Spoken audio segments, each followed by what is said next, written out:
Everyone, welcome to our FY25 BOCC budget, BOCC Department's budget meeting. It's May 7th, 2024. The time is 9 a.m. I'm calling this meeting to order.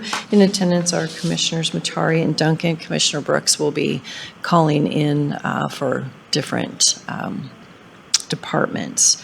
So, public comment. Okay, hearing none. Our first review is of adult misdemeanor probation with Director Keith Hutchison. Good morning, Commission. How you doing today? Good. Hope everything's going well. I'm glad first. Glad to see you guys. Well, we'll start off on the first page. The first page on the very top is actually the revenue page. And if you look in the top right with the circled in the yellow, that is the 3-year average that we are looking at for our revenues. Currently, we have our revenue this year was set at $225. So I plan on coming in and putting our revenues with the 3-year average at $265.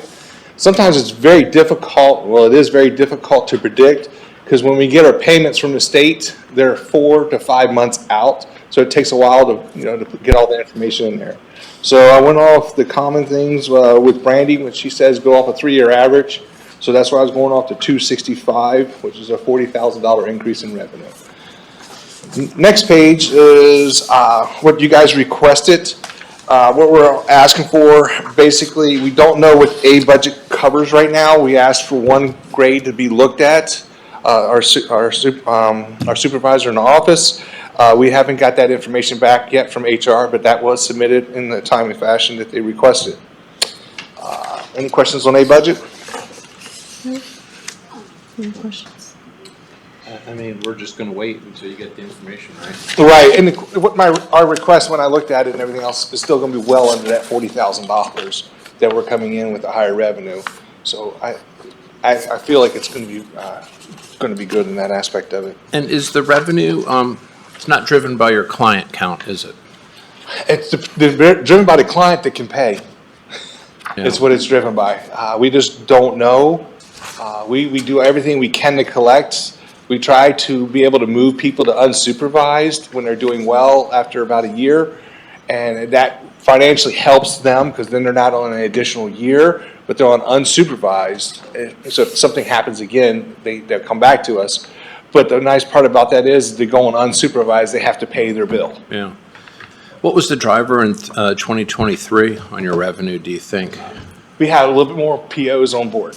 Right now, we had an influx of POs the last couple of years. This last year, we were down a couple. We're getting some conditional offers to get the 2 POs back up and running. So we had an influx in some FMLA and stuff like that. So we had less officers being able to track it so much. So the POs drive your revenues just a little bit? Yes, yeah, oh, totally. From the state? Yes, Yeah, totally okay. drive the because they're the ones watching all the financials as they come in. Okay. So it's totally driven by that. Thank you. B budget. We're asking for an increase of $8,900. This is driven, mostly over half of it is driven by training for our instructors to continue to be instructors. They have to attend certain classes to continue on to keep their certifications for post. A couple other minor things is we're buying some shelving to put in our new office that we're going to. It's going to be movable shelving so we can keep it clean, and a TV and a refrigerator that we need to have in there. So that's the basis of the $8,900. And we have no C budget. Any questions on the B budget?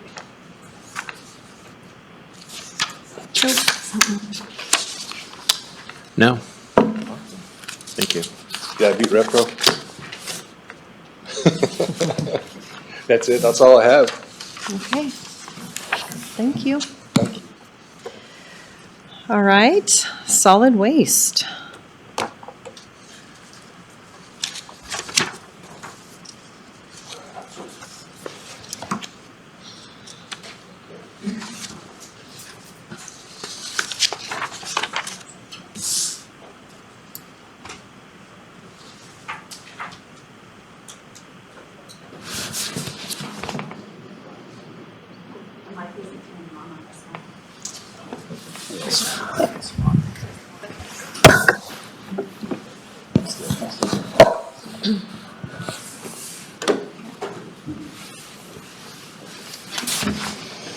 Good morning, Commissioners. John Phillips for the record. This is the solid waste FY25 proposed budget presentation.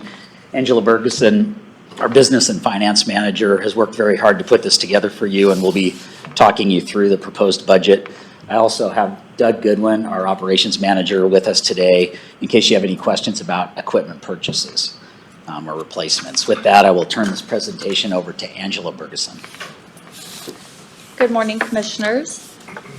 So first off, well, of course, there are some fun challenges coming up with this budget with trying to anticipate what the cost will be like for our big purchases, especially equipment and our leachate treatment program that hasn't started yet, but we want to plan for those ongoing costs because by the time FY25 comes up, hopefully, as all works out with the pilot, those, will have ongoing costs as far as chemicals and all of that. So there are some budget lines in here that we've never budgeted for before. So that has made an increase. The other is we don't have as high of capital projects or expenses this year. So overall, our budget looks really good. So I will just start out. The first slide here is just a high-level overview of our budget, showing our what I anticipate for our revenue. And I in past years, I budgeted really conservative as far as our revenue. This time I bumped it up to more like what it will be. So that shows an increase, which it will probably even be higher than that. So I was still conservative, but I did bump it up more to be closer to what it actually is. So I anticipate our revenue to be $16,089,315. Of that, we have an interfund transfer of $931,887. And I'll just kind of click in over here. This is a little breakdown of the interfund transfer and the different departments and amounts that those funds go to. I did reach out to the different departments to give us kind of an outline of the services that they provide and what they felt was fair for the interfund transfer for their department. Not every department got back to me, so the ones that didn't, I just left it the same as what it was. I didn't reduce any. The only one that did reduce, because at their request, was with, where'd it go? It's down here, is with the sheriffs, and that's because of with staffing, they aren't able to patrol the rural sites as they aren't able to put as much time to it as they did last year. So we're budgeting it less based on what they felt on how much time they'd be able to put to it. And that was at their request. All the others are either the same or the amounts went up.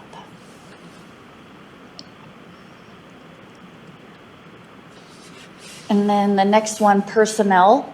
A lot of the personnel budget, I don't really have a lot of control over because that's up to you as far as raises and all of that. So that's not included in this at all. The only things that we have are 2 requests.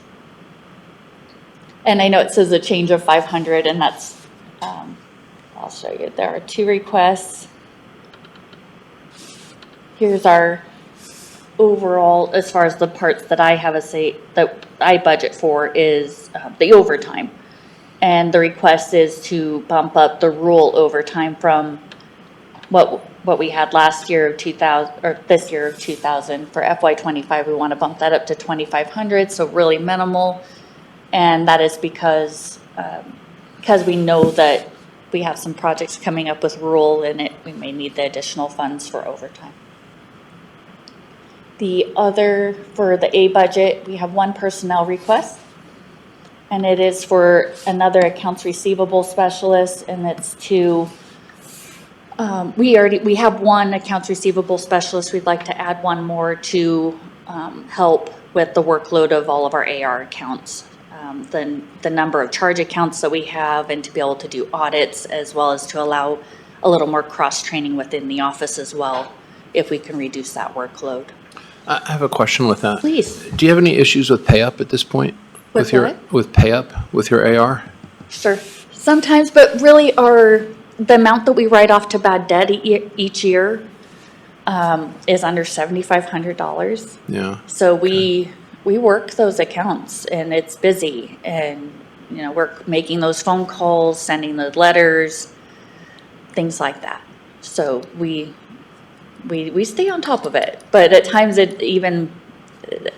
tough. People that have charge accounts with us, so they come to a transfer station, they have a blue card and it goes onto their account. If they get behind, then the first thing we do is shut it off. Yeah. And the additional staff member, is that because of the workload or part of a rotation and workload or a rotation? More workload. More workload. More workload. Workload, and there are some things to where I am still doing that is actually the duties of that position. Mm-hmm. And it would really make it easier for me to focus on more of the my job than that one. As well as there's some auditing functions that we have not been able to do since I've been with solid waste. I haven't seen them being done as far as auditing the haulers to make sure that they're accurately reporting what the service levels are at the different locations across the county, and making sure that we're communicating properly. The communications are good, but there are times that we'll get a report that there's a change at a location and we had no record that there was even a container there.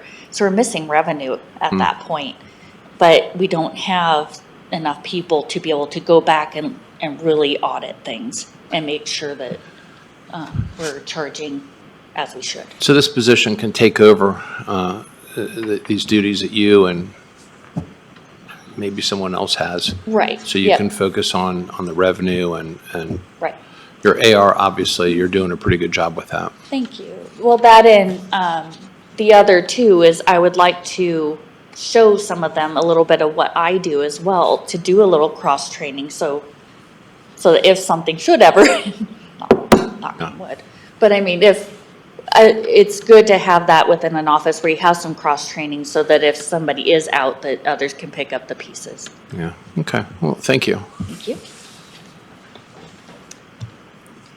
And then the next one, we will go to the B budget. And overall, the B budget is going up by, we're requesting for it to go up by $1,054,139. And I'll go over that. I have it broken down for you, because a lot of times the increase is due to fueling and hauling costs. Those we have, that depends on the contracts, and those are always fluctuating. And it's always hard to budget what it will be, because as we've seen over the years, fuel and hauling can cost a lot. So this is what the overall budget, this is across all the lines that we do for admin, for training, for Ramsey, Prairie, rural, the landfill, and then the new landfill line that I'm doing, that's for the leachate pilot, for not the pilot, but as far as once hopefully the pilot works, the ongoing costs. And that I just, we talked with the engineers to get an idea of, okay, what are the filters going to cost? What are some of the upkeep and cleaning, because there are chemicals, things like that. So hopefully this is a ballpark as far as the 210,000 for those costs. It's hard to say, but I wanted it budgeted separately so it's easier to track, so I can see, okay, just how much does this cost? What did you use to kind of just come up with that number? Yeah, actually, I don't have it on the screen, but I have a whole thing on it. We did solicit the vendor Dynatech to find out what reverse osmosis membranes cost. And then we estimated how long the membranes would last, assumed we would have to replace them in the first year, but because this is a pilot project, we're not sure how our leachate will affect that. So we basically obtained rough ideas from the vendor as operational expenses. Yeah, But she does have it broken down item by item. Well, you don't have to get that detailed. No, I but was just curious if, like as an idea, so part is equipment maintenance and expense. I put a little bit for tools and shop equipment in case they have to buy any specialized tools for it. Plumbing and piping, as far as getting the leachate to and from the equipment. Miscellaneous supplies, that's where it really went up because there isn't really a budget line for the chemicals that might be used. There's 52,000 in there for that. So when I show you our, the other breakdown, it looks like our miscellaneous expenses went really high, and it's because of that. There isn't a budget line for that. It's not really janitorial. It's not something that, any department has done, so we don't have a line. Consultants and other professional services in case we have to have anybody come in to, show us how this all works. And equipment repair, Okay. we have to have services done. And So it's just broken down that way. what would you say is one of the biggest drivers between your 23 and 24 budget? Because it really jumped between those years, and then it's going up again this year. For the B budget, Yes. well, of course, sure, fuel, but labor. Labor, not as far as our labor costs, but getting services from third-party vendors. All of their costs have gone up. As far as if you do a service call, the amount it costs for the parts, the amount it costs for the technician to come and work on things, their fuel, all of it, ends up getting passed to the buyer, and it gets passed to us when we pay for those services. Sure. And I understand, and part of my questioning is just because people sometimes wonder, well, how does our budget go up so much? Right? And, we have to pay for these services, and we're kind of beholden in some respects. So it's a condition, Right. in essence. It's not like we, are spending the money on things that, are more wants and not needs, in essence. One thing that Angela did mention was hauling contracts, so the price of hauling the garbage from the transfer stations to the landfill, the rural site collection, and I believe isn't grinding and things like that included in there also. So That's all in there. there's some big prices, the increases in contracts we have with private companies. Yeah. So like Okay. on this sheet, so expenditures as far as it going up, this is only hauling and fuel costs. Our expenses went up 7.5% just for those items. Between 24 and 25. Between 23, Yes. the end of 23 and what we anticipate 25 will be. And that, part of that is our hauling contract. We know, we have an idea what that's going to cost by how much they bid and what our waste stream is like. Now, you have that line 190.3 where you have a 34% increase. Yes, What is- that's the landfill.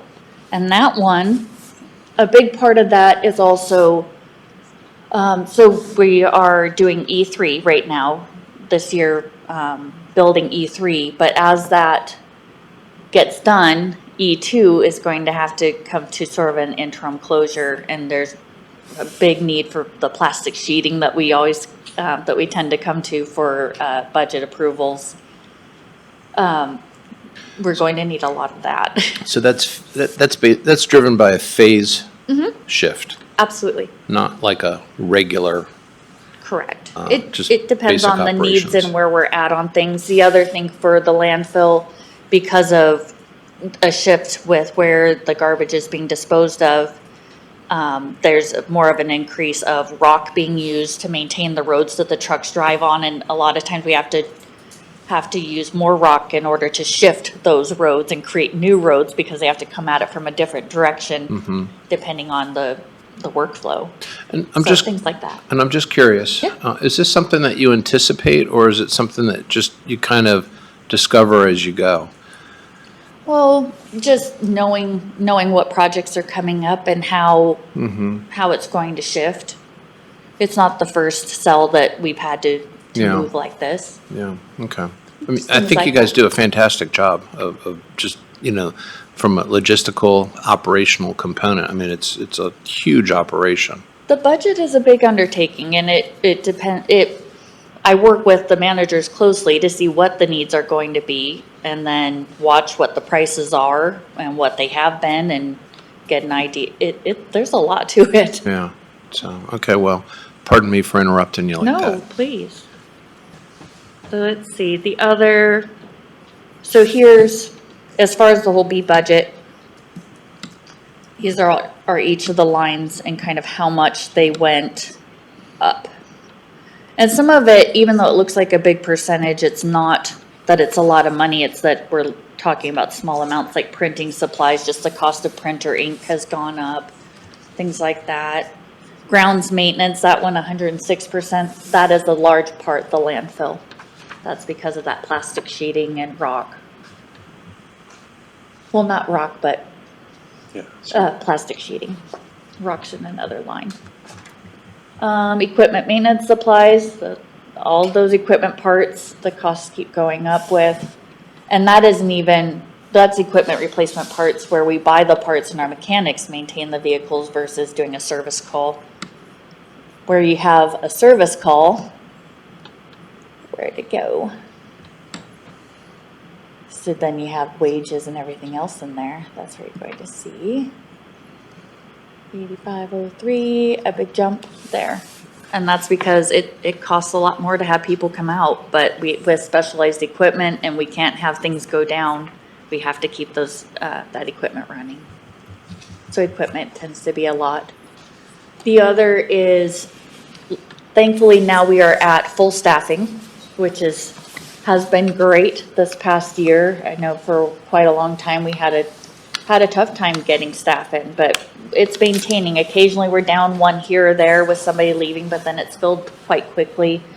With that though, with the amount of change that we've had, we do have some training that we would like to do, since we have had a lot of switch. So I did rework these lines here, the 8301 down to 8309, that's training supplies.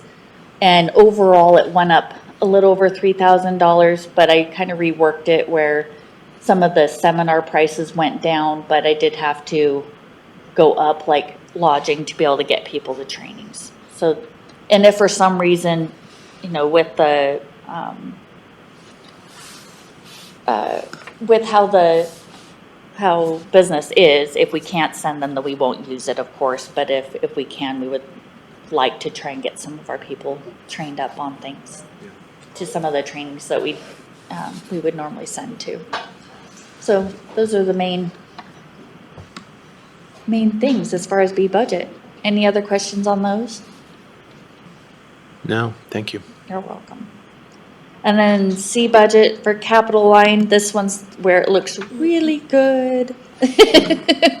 Because the amount, of course, with E3 in there, what we budgeted for 24 was over 17 million, and this time we're at 3.5 million. So we're down 79% on our capital line, just because, and again, we have ebbs and flows. There's sometimes that we have to spend big with things like a landfill cell versus just our typical equipment replacement costs, which is what this is this year.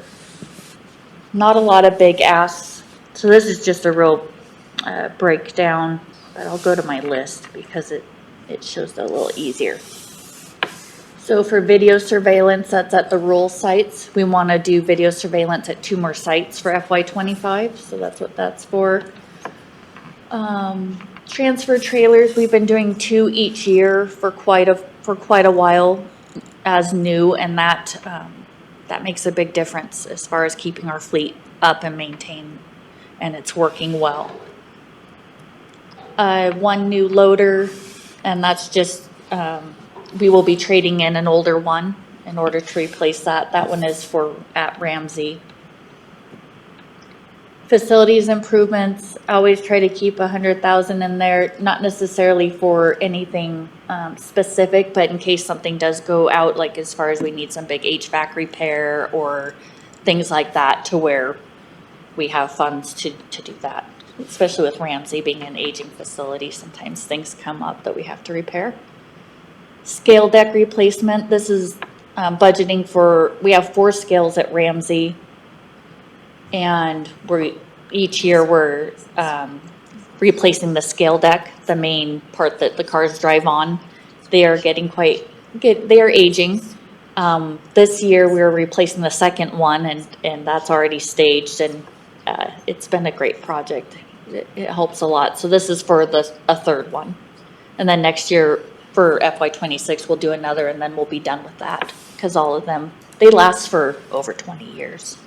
So, the other one, that's transfer trailers for Prairie. Prairie Improvements is higher, and that's for a pit overlay. So 335,000 is for an overlay material that's gonna go over the whole tipping floor at Prairie is what we would like to do. Because again, with all the use, it's time for it to get some attention. Rural, that is to mainly develop the Wolf Lodge site that was purchased. And it's an estimated figure, most likely it'll be under that, but in case we do have to hire any parts out for any, like with the fencing and just any of the dirt moving and stuff like that. New D8, that's an expensive piece of equipment. The one that we have is aged out. It's time to replace it. Excavator, that's just for some big repairs to one that we have instead of replacing that one. It's a great piece of equipment, but it needs some things to keep it going. A couple of small purchase requests. One is a generator with a light tower and a portable air compressor. That's to help with the mechanic and things out at the landfill so that they can do work on site versus just in the shop, getting the power and lights and things out around the site.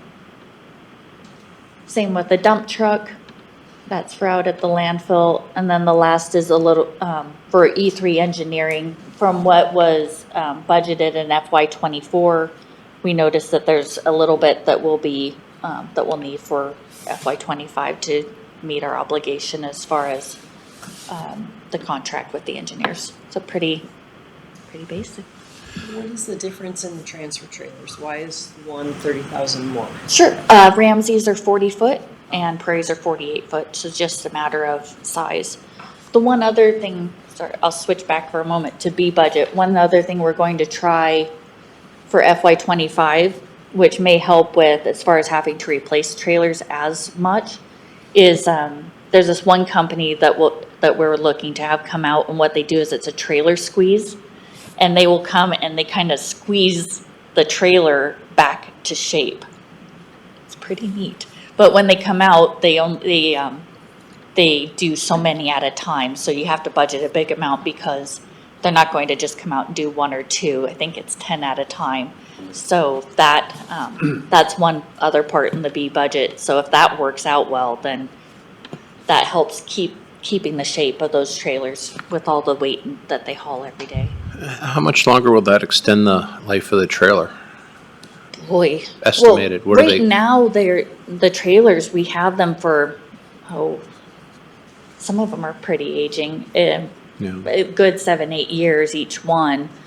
And doing that, if it works well, boy, that could even maybe double it. I mean, it'll make a big impact. If that works well and it holds up, then it's just our the normal tires, brakes, things like that, the hydraulic lines. What do they charge for that? What's that?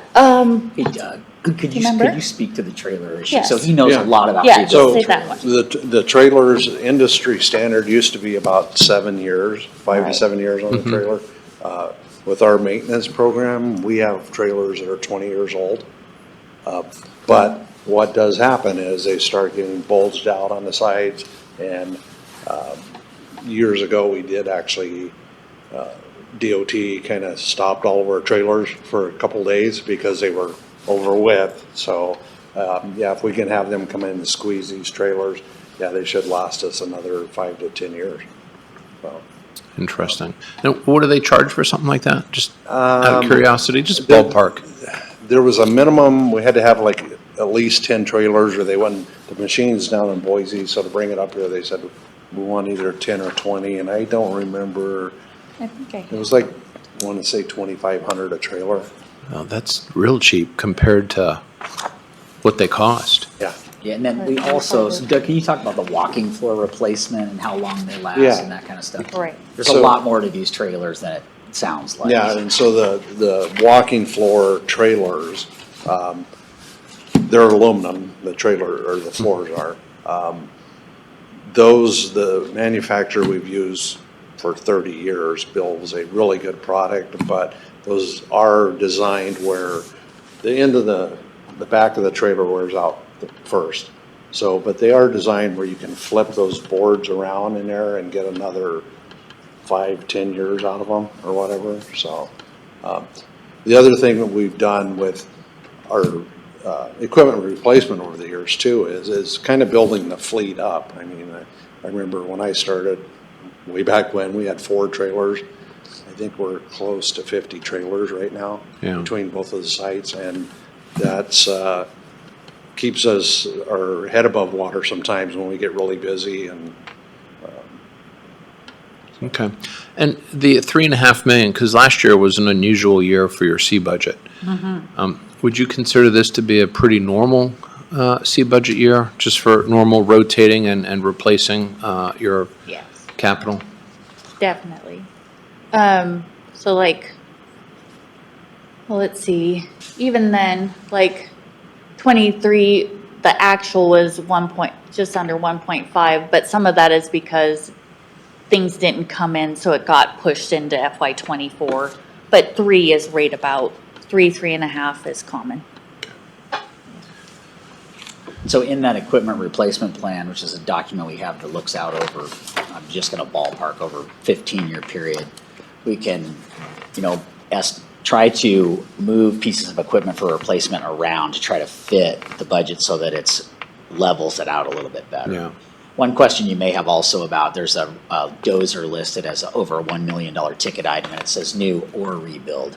Right. Currently, Doug's working with Caterpillar because there's some belief by Caterpillar that we may want to rebuild our old dozer because of the emissions on the older style machine, even though a new dozer would be nice. They're thinking that an old dozer may end up ultimately more reliable. So that price could be slashed quite a bit if CAT ultimately recommends rebuilding our old dozer. But they're measuring the thickness of the tracks and the frame because that dozer's been rebuilt once already. So we want to make sure we're not putting money into something that's just not going to last. So.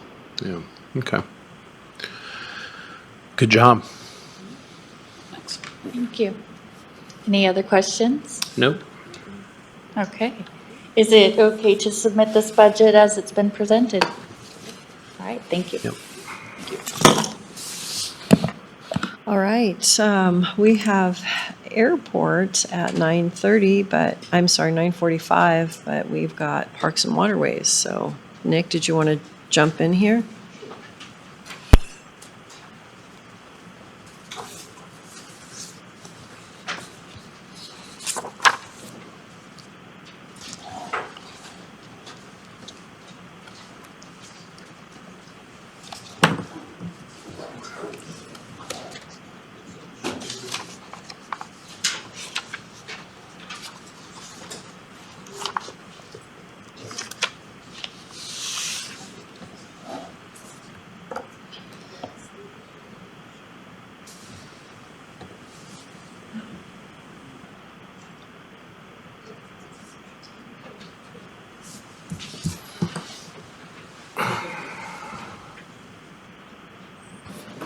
Good morning, Commissioners. How are you?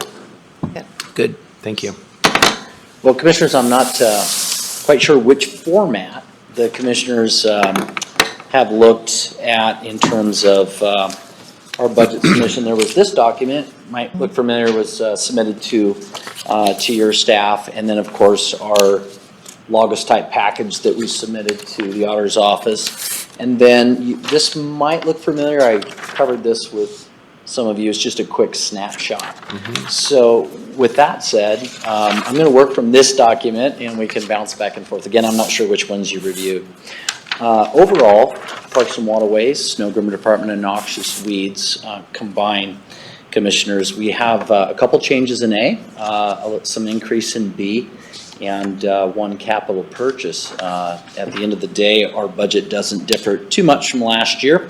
So I'll start with the A budget. In our A budget, Commissioners, one of the things, it is somewhat confusing. I'm going to have Brandy jump in if you have any questions. Thank you very much.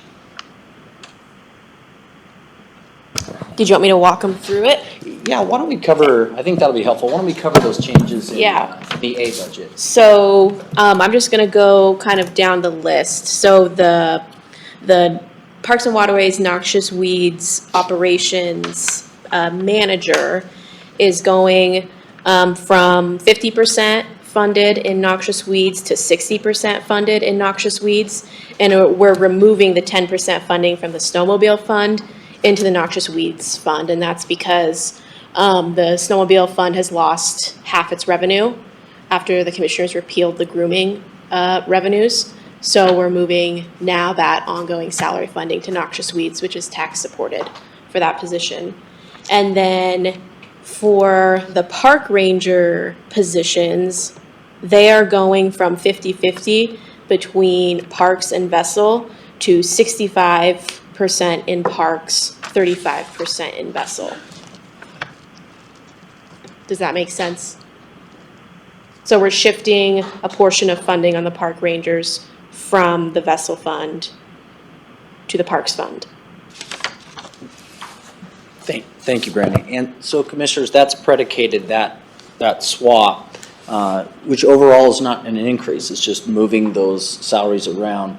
And this was predicated on the last few years of observing the workload of the park rangers. So there's a direct correlation to post-COVID recreation in Kootenai County, whereby the vessel account, which is paid for through vessel registration dollars, i.e. boaters, boaters have not increased our workload per se, and certainly not at a cost. They're sort of paying their way. However, we have experienced, commissioners, visitors from across the state and other areas that are visiting more of our upland parks, which have caused our park rangers to give more attention to our upland parks duties, i.e. the boaters were helping to support some of the activities that should be supported by parks. So we did our best to sort of find a sweet spot of what we thought was an equitable percentage. We think we're at a good spot, but that's where that's derived from. And Brandy, thank you again for the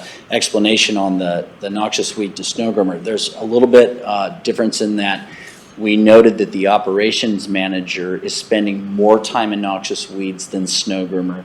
There is definitely a point about the reduction of those groomer fees. We don't know what revenues are going to look like, but approximately $11,000 of the operations manager was appropriated to snow groomer, where we're finding that more of that position's workload is existing in noxious weeds.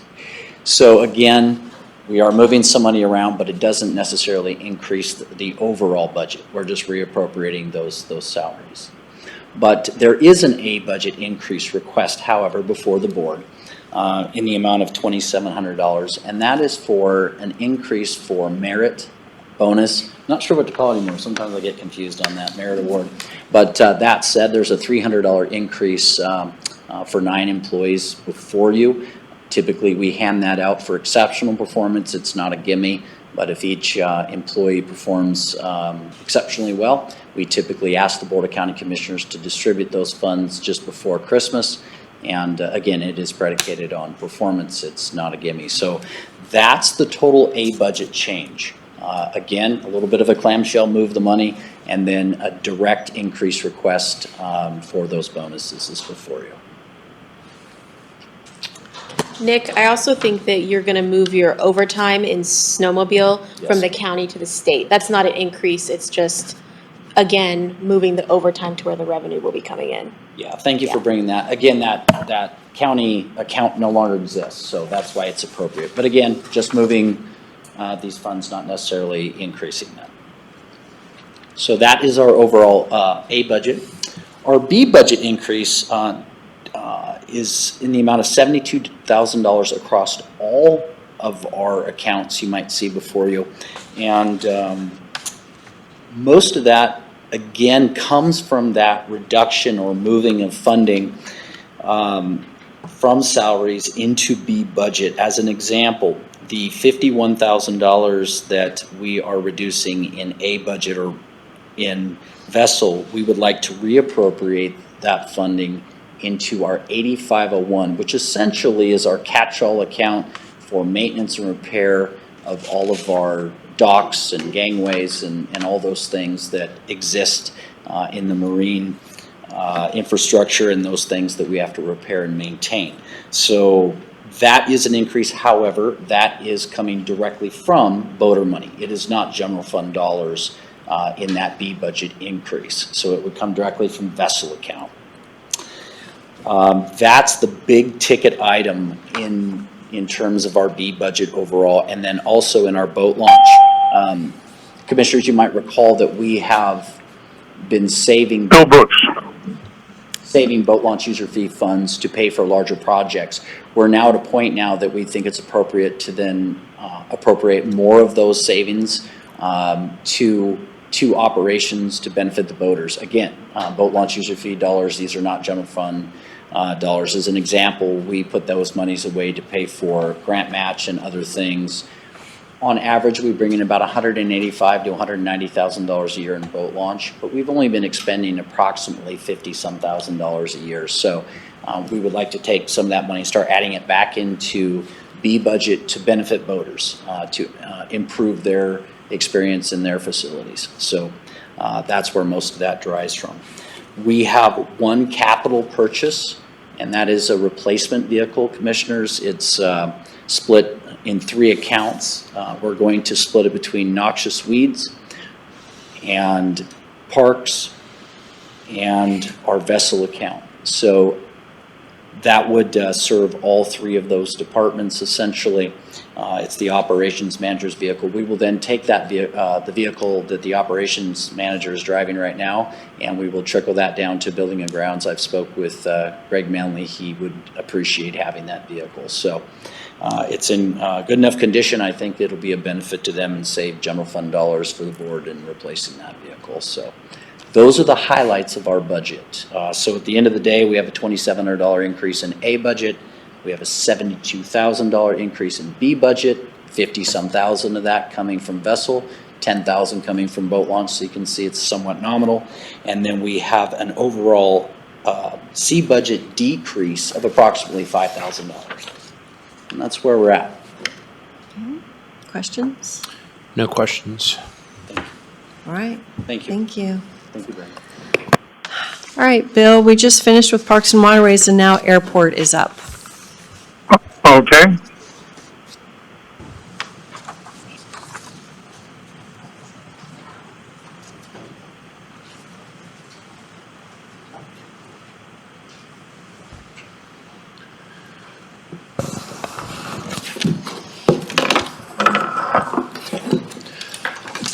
Good morning, Commissioners. Gaston Patterson, Airport Director.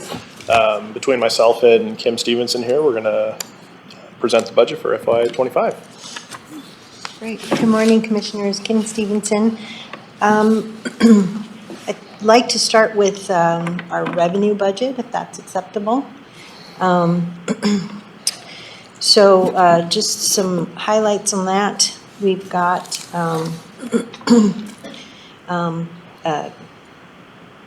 quite a large increase. However, there are many leases that we've been working on. We anticipate that our lease revenue will increase to $1.477 million just with new projects that we've got going on, different areas of the airport that we feel like we've been working on trying to get leases signed.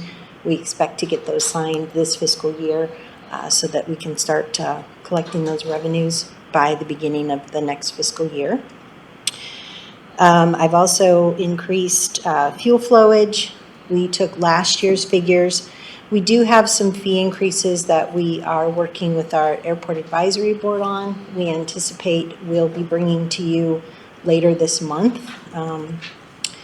and review those. So I have included the increase that we're looking at on fuel flowage into those figures using last year's flow figure numbers for Jet A and 100 low lead. And then landing fees and tower support fees. Again, we we'll have that on our fee schedule, but we plan on implementing a tower support fee and then adding that to the landing fees that we anticipate to collect. So we see a $200,000 increase in those fees. So bringing our revenue budget to $2.165 million. And with that, we can move on to our expense side. On the A budget, we've got a couple of requests that we're asking for. Again, we're looking at the overtime. Currently, we have 20,000. We'd like to increase that to 30,000. Again, just for projects that we work on, and then just to have that budget available for every maintenance, not knowing for sure what kind of winter we're going to have, snow plowing, crack sealing, pavement maintenance, those kinds of things. And then we've got new personnel requests in. You want to cover that, Gaston? Correct. So essentially, we're asking for 1.5 FTEs. Currently, we have a part-time deputy director. Next year, we would like to turn that into a full-time position. So essentially, it's adding a half compared to what we have now. And then looking to add a full-time technician, a heavy mechanic, to our shop. Currently, with our fleet the way it is, we have one technician now. He is burdened often trying to keep up with everything. Usually we're having to split one, if not two, operations staff off to assist our mechanic. So, which then our operations side takes the hit, and we don't have enough time for projects. So we're essentially asking for the 1.5 FTEs for next year. I think it'd be a great addition. Essentially, our technician that's currently there would become a more of like a shop manager position, and then we'd be replacing his position as technician. So those would be the two staff changes we'd be looking at for FY25. Do you have an updated org chart? We do. I can definitely get that to you. Okay. Yeah, I'll send it to you. Yeah. What is the deputy director position doing now? Essentially, it's covering all administrative duties and operations manager duties. It's absolutely a full-time job. Right now it's being done part-time. I know the current individual that's in that position works for the most part full-time, but that is basically assisting in the administration of the airport alongside me. So administering the budget, grants, coordinating directly with the operations staff and the duty managers. It's a much needed position for the airport. I know we haven't had one for the last few years, and that definitely showed. It's as far as an administrative position, it's much needed. So. Okay.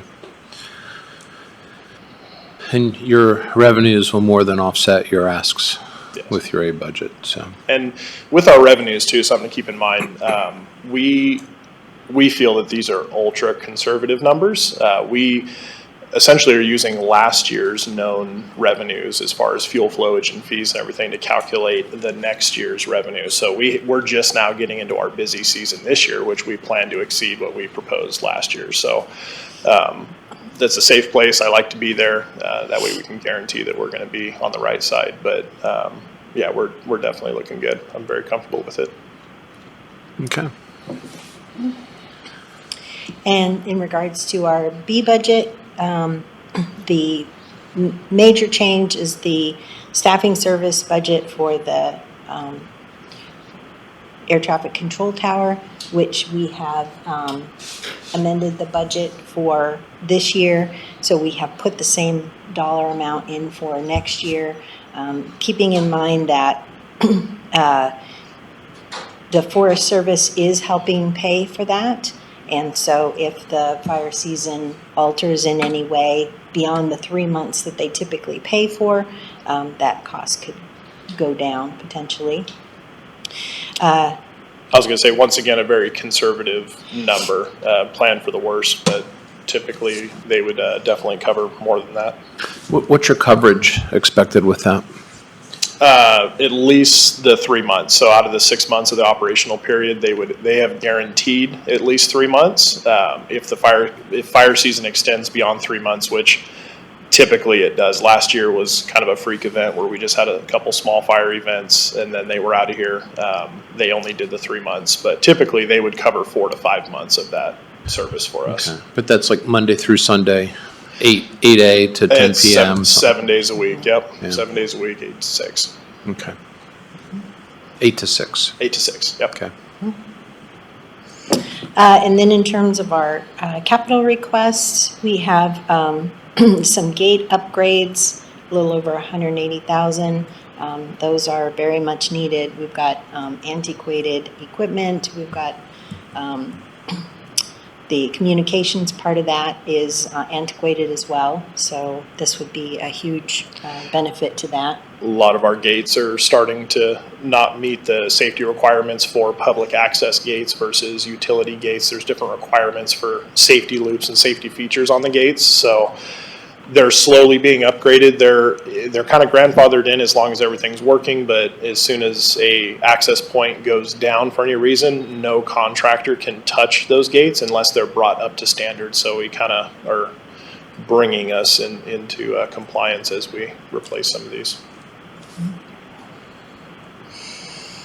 Then I've listed our recurring software subscriptions that we have for Aero Simple, which is our operations software, Tower and Zoom at $18,692.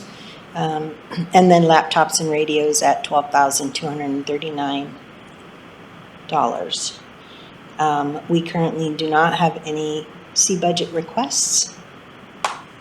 So those are pretty much the highlights for Fund 30. If you have any other questions.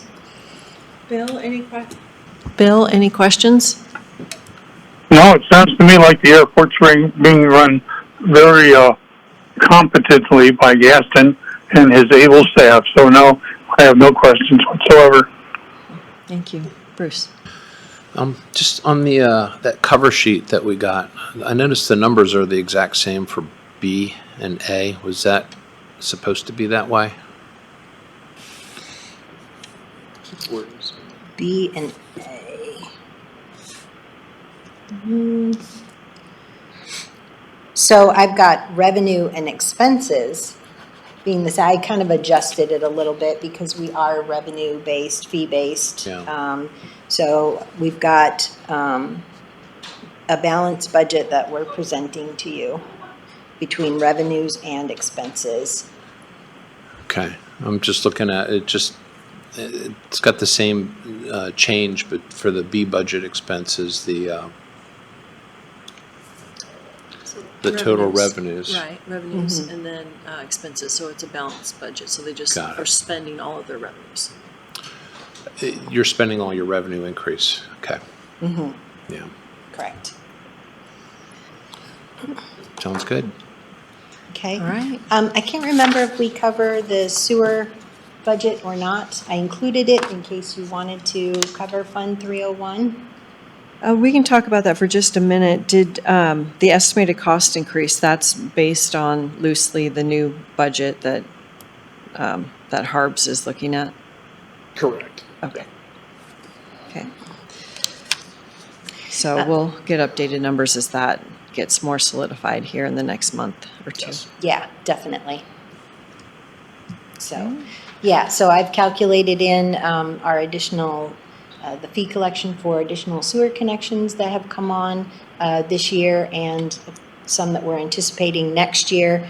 And then a cost increase on the revenue, or excuse me, the expense side of 3%. It's kind of hard to gauge where those repairs are going to be needed with relation to lift stations or sewer lines, things like that. So I'll just kind of put in 3% as something rather than nothing. Gaston, are we still looking at replacing that one? So we still have it budgeted for essentially it's a retrofit, Okay. a pump replacement and panel Yeah. replacement. On Ken's recommendation, we have not done it yet. He was kind of the mind that it doesn't need to be upgraded per se until something fails. So we'll probably be looking at carrying over that money to be able to address any concerns with that. But as the station sits right now, it's in good condition and functioning. Okay, Yep, and United is still our maintenance? Yes. Okay, Yep. all right. Any other questions? No, thank you. All right, I have a quick question, or just point of discussion. So we've been talking about the airport's fleet and how they need some vehicles. So I've been waiting, we're kind of waiting, I believe, to hear back on some data on what it would be to lease vehicles. I don't like leasing vehicles, I'd rather just buy them. But I've told the airport, you know, once we get those numbers, we'll sit down and compare leasing versus buying. And I said, if we don't get those numbers before the May 20th deadline, they have to come before the board for permission to get that ask added to their FY25 budget. So I don't know if you're expecting that to be brought forward for the FY25 budget. I just hadn't heard yet. Are you wanting to bring that forward if you hear back from? Yes, we'll likely be dealer? bringing that forward, yeah. Okay. And I do want to go over that with you as well. Okay, And the Yeah. board. We're shooting for the May 20th deadline, but if not, we'll okay. go the other route. Okay, how many vehicles are we talking about? We're looking at our 8 fleet trucks for operations and admin. Okay. Yep. We're just, right now, the airport's basically, there's different incentives to doing a fleet lease versus a purchase on there when it comes to the airport. Like I said, I like to be very self-sufficient in the way that we operate, and if we have the ability to purchase the vehicles at today's price through a lease and be able to forward that lease on it and then purchase the vehicles at the end of the 5-year term for essentially $1 at the end of the 5 years, I have kept that expense on the airport and the fees with the airport rather than going out and essentially trying to buy $500,000 worth of vehicles. So it's easier for the airport to keep that within its own budget through a leasing program. And I essentially get to finance those vehicles at today's cost rather than, you know, doing a truck or 2 a year. And then we end up in 5 years, you know, a Super Duty's $100,000. So the interest is a lot smaller than what the inflation would be on those vehicles over time. Yeah, so that's what I'm waiting for, is once I have those numbers, I can say, okay, how much are you gonna pay in a 5-year lease? And if that is less than it would be to buy all those vehicles right now, we can talk about it. But if it's about the same price, just to buy them right now, I wanna look at the airport's fund balance as an option. Yeah. So anyways, we're gonna wait till we get the numbers to see which would be a better path. Okay, Absolutely. all right. Anything else? Nope. Okay, thank you. Thank you. Thank you. Next up, we have building and grounds.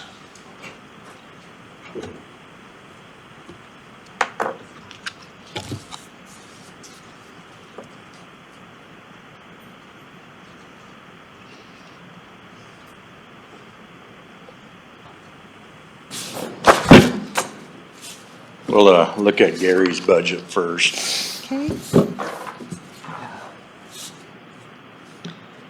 Good morning, Commissioners. Gary for the record, Gary Hayes for the record. I'm here to present the JDC maintenance budget for FY25. I'd like to start by saying thanks for all the work and repairs and projects we've been able to do over the last 4 years. To be able to present a flat budget this year with no capital or non-cap requests. And with the ARPA project that just got completed this last year, we've been busy. So other than that, yeah, a budget. We have some savings from basically an employee change from last year. That's where the saving difference is.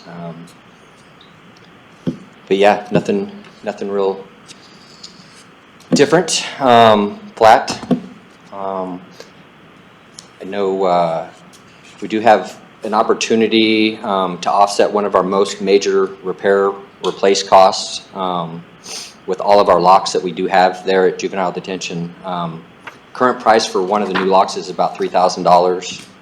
And on average, it's about $1,000 to send off a broken one to get rebuilt and refurbished.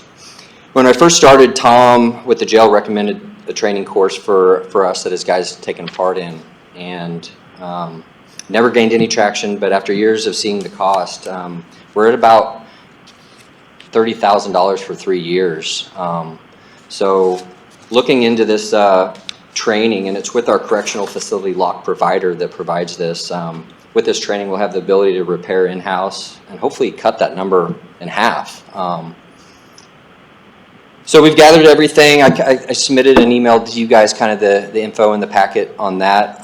Through discussion with Brandy and Arrow, the funding for that seemed to be recommended through tobacco funds for that. So that's why it's not really offset in our budget. But yeah, we talked with both directors, Brian and Eric, and presented the information. They both accepted to fund this with tobacco funds with the BOCC approval. So, Okay. yeah. Any questions on that? Nope, no questions. Thank you. Okay. All right, Greg? Okay. My budget, we're gonna ask for a 50% janitor when the new justice expansion is complete. And then I'm looking at, one of my guys may retire. He's a part-timer, so we're looking at converting that over to a full-time position when he does retire, if he does retire.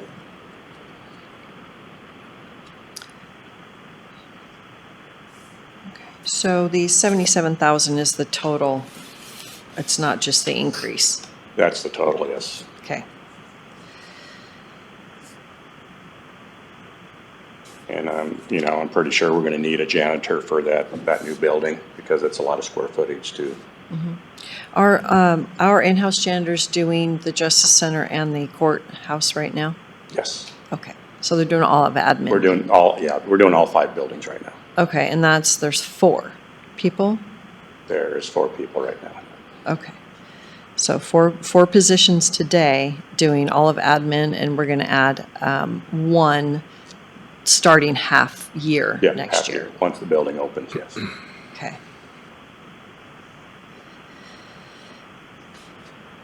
Okay. Any questions there? No, I mean, it seems like with the additional square footage, you're going to need, I'm assuming that they're pretty well fully loaded right now with work. Yeah, they are. And if you look around, I think our buildings look a lot better than they did in the past, so I think they're doing a good job, so. So, yeah, I think we'll need it. I don't think we'll need any more than 1 person. Down the road, we may look at doing our outlying buildings with in-house also. So we'll go down that road when that happens. All right. B budget? B budget, we have an increase about $70,000, a little more than that. 20,000 of that's this 5-year inspection, which it's $19,000, almost $20,000 inspection. But it has to be done every 5 years. How many elevators does that cover? That covers the 3 we have. So that's gonna change once we get the new building also. And the new building has 3 elevators? Okay.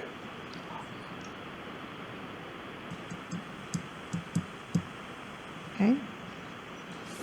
And then I asked for a $1,200 uniform budget increase. We're trying to get back to where we used to be. Quite a few years ago, we made some changes for a certain reason, and now we just kind of want to get that back to where it was. Okay. And some of the increase in that $72,000 is going to be additional janitorial supplies for the new building, ceiling tiles, things like that we have to have in stock. So a lot of that budget is going to the new building. Most, the other stuff, we put about a 10% increase on anything I needed to, like motor vehicle fuels, things like that. Wouldn't the ceiling tiles, wouldn't they give us like a 3% overage with the new building? I don't know if they will or they won't. I mean, That- we'll see what happens when it comes down to I that. think they do have that. Yeah, Have they've that, said so- that, yep. So we can look at that. I'm just not sure what it's gonna cost to fund the janitorial supplies for that building right offhand. Do you know what we spend for this building roughly? We're spending about, I think year-to-date in janitorial supplies, Greg, it looks like you've spent 25,970 so far this year. so that would be for all these buildings here, So about 50,000 for the year, probably somewhere in probably a that. little less. And I think I gave us about a little over $10,000 for that building, Okay. so we'll probably be fairly close with that. Okay. How much did you put in for the ceiling tiles? I mean, I just put an overall thing just for general maintenance, what we Yeah. may need. We're gonna need filters, we're gonna need belts for HVAC, things like that, so I just kinda came up with about a 20% increase on that. Okay. So that could change, I mean, it's just kind of a ballpark figure, just assuming what we may or may not need. How are we doing this year versus, actual versus adopted for FY24? Overall, do I have that with me? Brandy, do you have that information? Yeah, I'm looking it up right now, so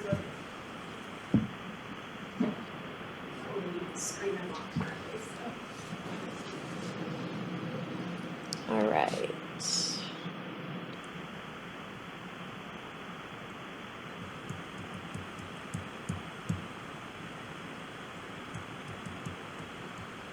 So for building and grounds right now, there's 63% spent in their B budget.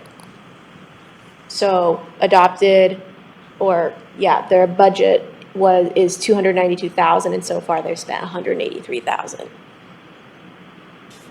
And we're a little bit more than halfway through the year, so it's fairly on track.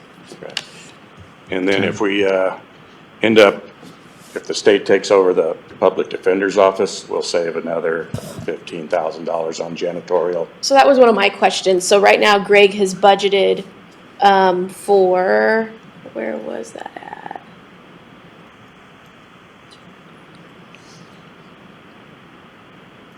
17, let's see, for public defender, 14,400 for janitorial for that building. I don't think that we should be paying for that next year or performing janitorial services on that building. So I'd like to cut that from this budget. And then I think, Commissioner Duncan, if you could communicate that to the State Public Defender's Office. I mean, we're not statutorily required to clean that building, I don't think. So that's kind of my question for the board. Doesn't the building owner usually do that, the lessor? Apparently, no, Or, I not. mean, that's Class A space, right? So they, Yeah, they do the common areas, just not they pay for the common areas, just not the public or the business area. And I think part of the issue too is there's confidential information in there, so we have to be careful on which company is used. So, yeah, I'll reach out to the state Okay. public defender because they are supposed to do equipment and stuff like that. So might be able to get them, get that into that line item for them. Yeah, so if we could cut that 14,000, that would be nice. So if we could just, try and make the case. We've provided a building. You have to do everything else.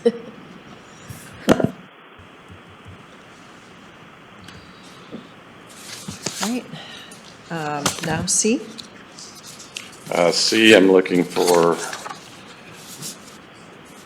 $435,000. That's gonna be to put new HVAC in the existing Justice Building, because we kind of planned on getting that incorporated with the new building, and it didn't happen, so. So out of 5-year plan fund, Yeah, we should essentially. be able to get that out of 5-year plan money. Yeah, so the board can choose to take that up five-year plan fund balance or levy for it. They've done both in prior years, so we can go through that at the CapEx meeting. Okay. I did have another question. So the telephone line item in building and grounds, it increased 10% due to inflation, but I thought that that expense is just a monthly stipend for your employees. Is their monthly stipend going up? That shouldn't go up. I don't know if Okay. my phone will go up or not. Okay, so maybe we can go back and look at that. We could probably look at that, If that doesn't need to increase, we can bring that back down. bring it back down. Yeah. Okay. What'd you do last year on your C budget, the 459, C budget, we did, or for this year? for this year. I have that with me. You look at the five-year plan budget. Just have that over there. Pull that up. So that-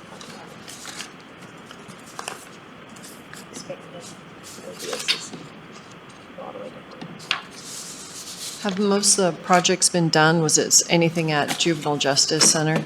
We have to roll that $400,000 over. Okay. Haven't been able to get that taken care of yet this year. Okay.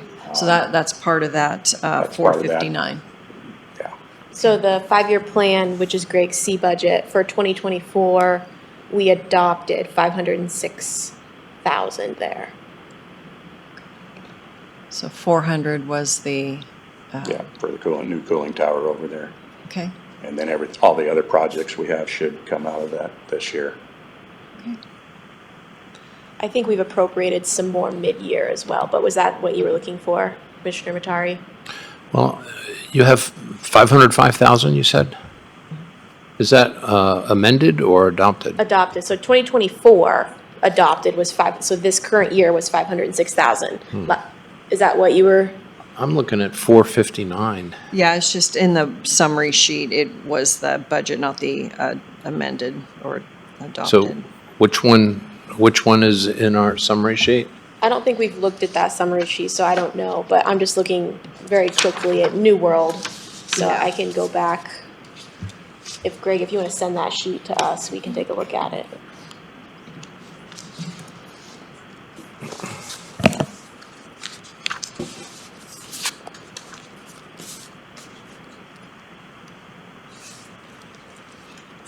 I don't have a question? backup for it. Well, I guess in the printout, it said 459. So I'm looking at Fund 11 for the 24 adopted budget, and then the amended budget is that 506. Okay. Yeah. Probably should standardize these things so that we know what we're looking at. Yeah. So I'll probably just get you to update that summary sheet with the Okay. I think- amended budget. Yeah, I believe if I said the 506 was adopted, I'm sorry. The 506 is the amended. Amended. That's part of the confusion is that, that BOCC document doesn't specify adopted or amended. So some departments asked us to review it, some didn't. So the ones that we looked at, some departments use adopted, some use, so everybody did it differently. And so, Yeah, we can switch that, put that line item to amended, just so it's clear. Yeah, maybe in the future, we could just do a adopted, amended, and proposed for the next fiscal year, and then you can just kind of see the line items and put all the spreadsheets in one folder, like what we do with the packets for these meetings. Yep. All right, any other questions? It looks like you've got a roofing repair after the rooftop unit. Yeah, because, they're probably gonna have to move things around up there, so. Okay. And we've got quotes to back some of that stuff up, so anything else on this one? No, this is all needs, from what I can tell. Yeah. So, We're Yeah, running and on then- borrowed time. Yeah, and then we'll just get those little pieces cleaned up, so. Okay. Good. All right. Bill, any questions for Building and Grounds? I don't know if he left us. All right, thank you. Thanks. Okay, we've got juvenile detention now.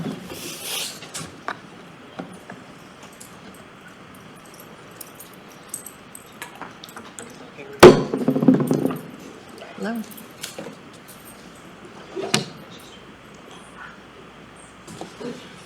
Good morning.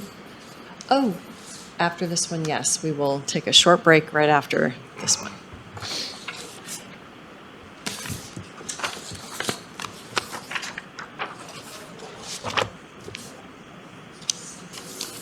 Good morning, Commissioners. Morning. Eric Sheffield for the record, Juvenile Detention, here to present our FY25 budget.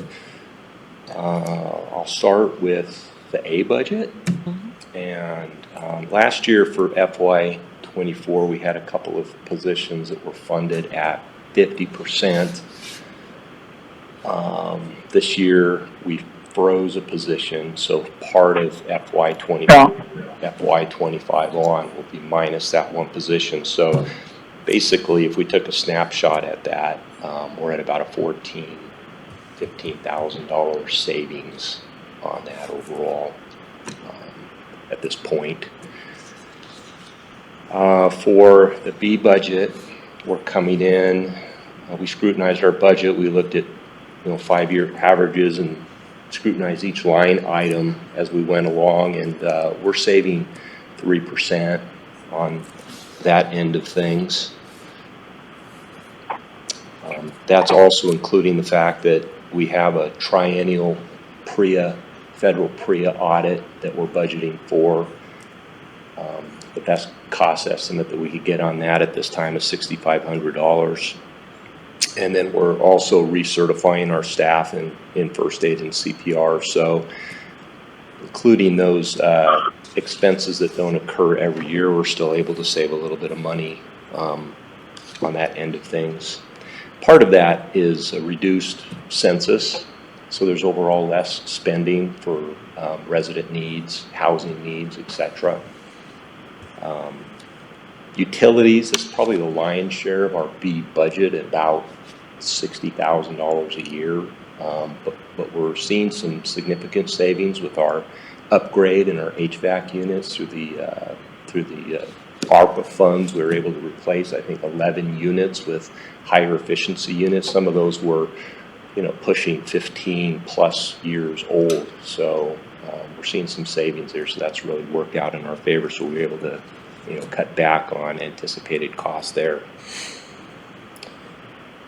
For capital expenses, not much. We're just asking for a new 24/7 chair for our control room, and we estimate that cost to come in about $750. That's replacing the chair that we purchased in 2013. So that chair got a lot of use thanks to maintenance. It got a lot of repairs along the way, but it's time to retire that thing. So that's really our only capital expense, and I'll skip to C and just say that there aren't any C budget requests for FY25.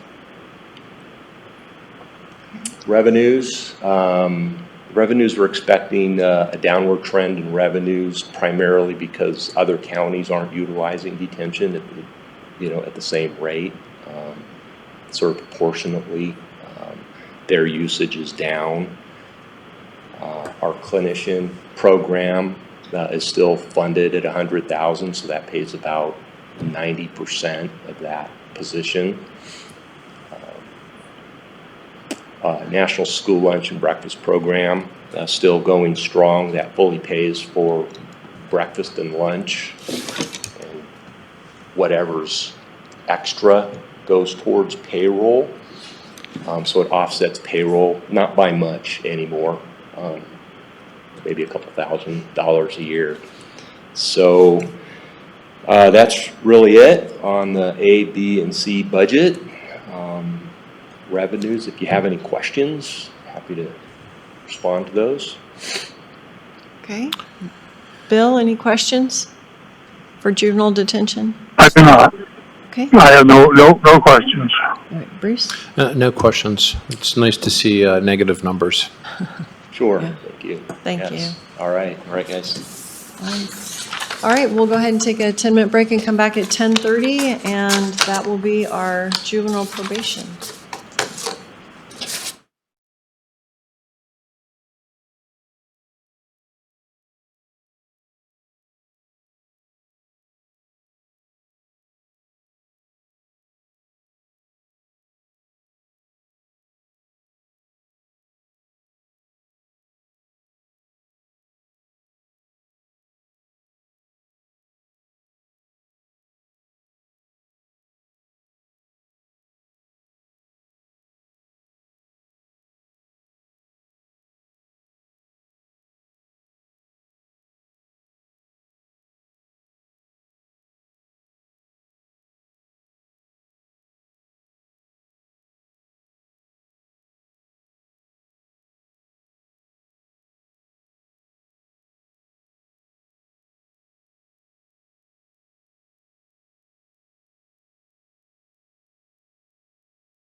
All right, welcome back, and we've got juvenile probation. Thank you, Commissioners. Brian Alexander for the record. For the juvenile probation ops budget, for the A budget, we are not asking for any new positions or changes.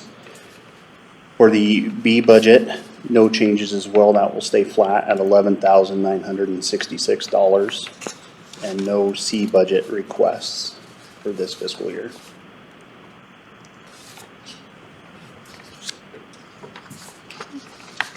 All right.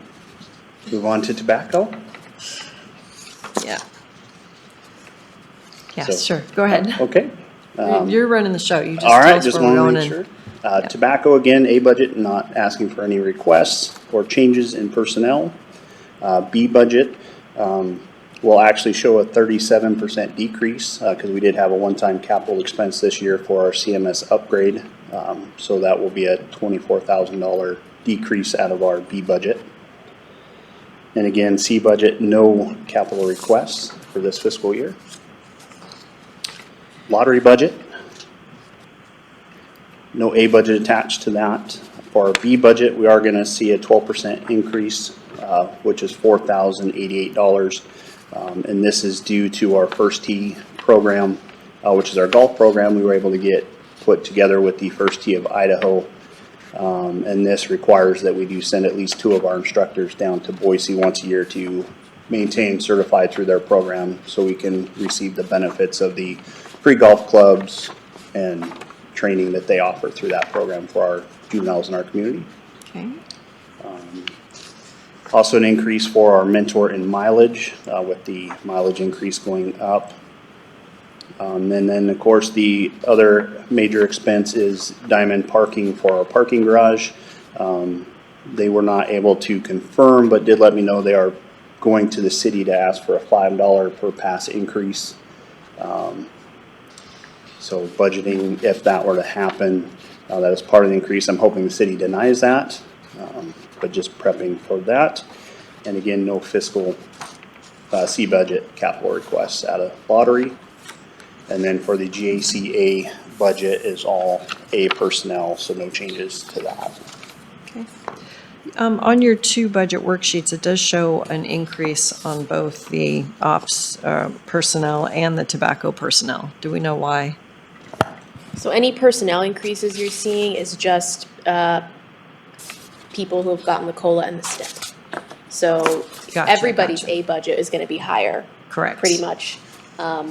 And then any increases on top of that would have been if he had personnel requests. Right, but we don't have any of those, so perfect. Okay, so all of our A budget is including our step. Yep, so when you look at the 2025 A budget, that is now budgeting everybody at our new matrix now is higher because of the COLA.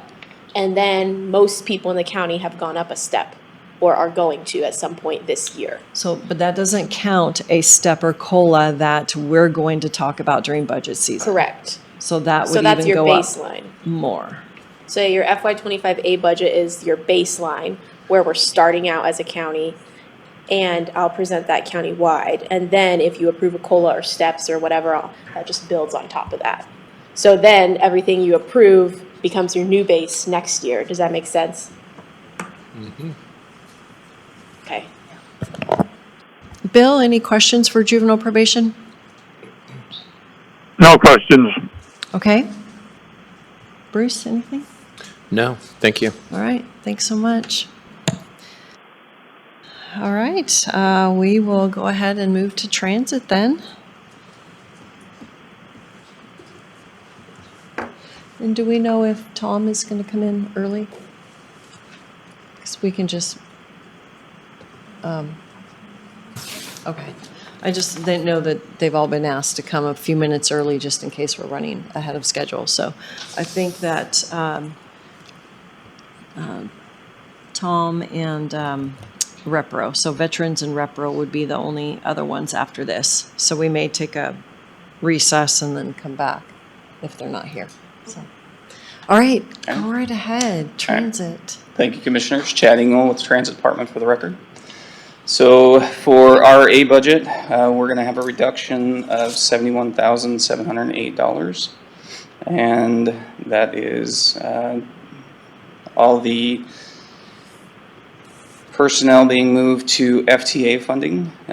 So that's going to cause that reduction.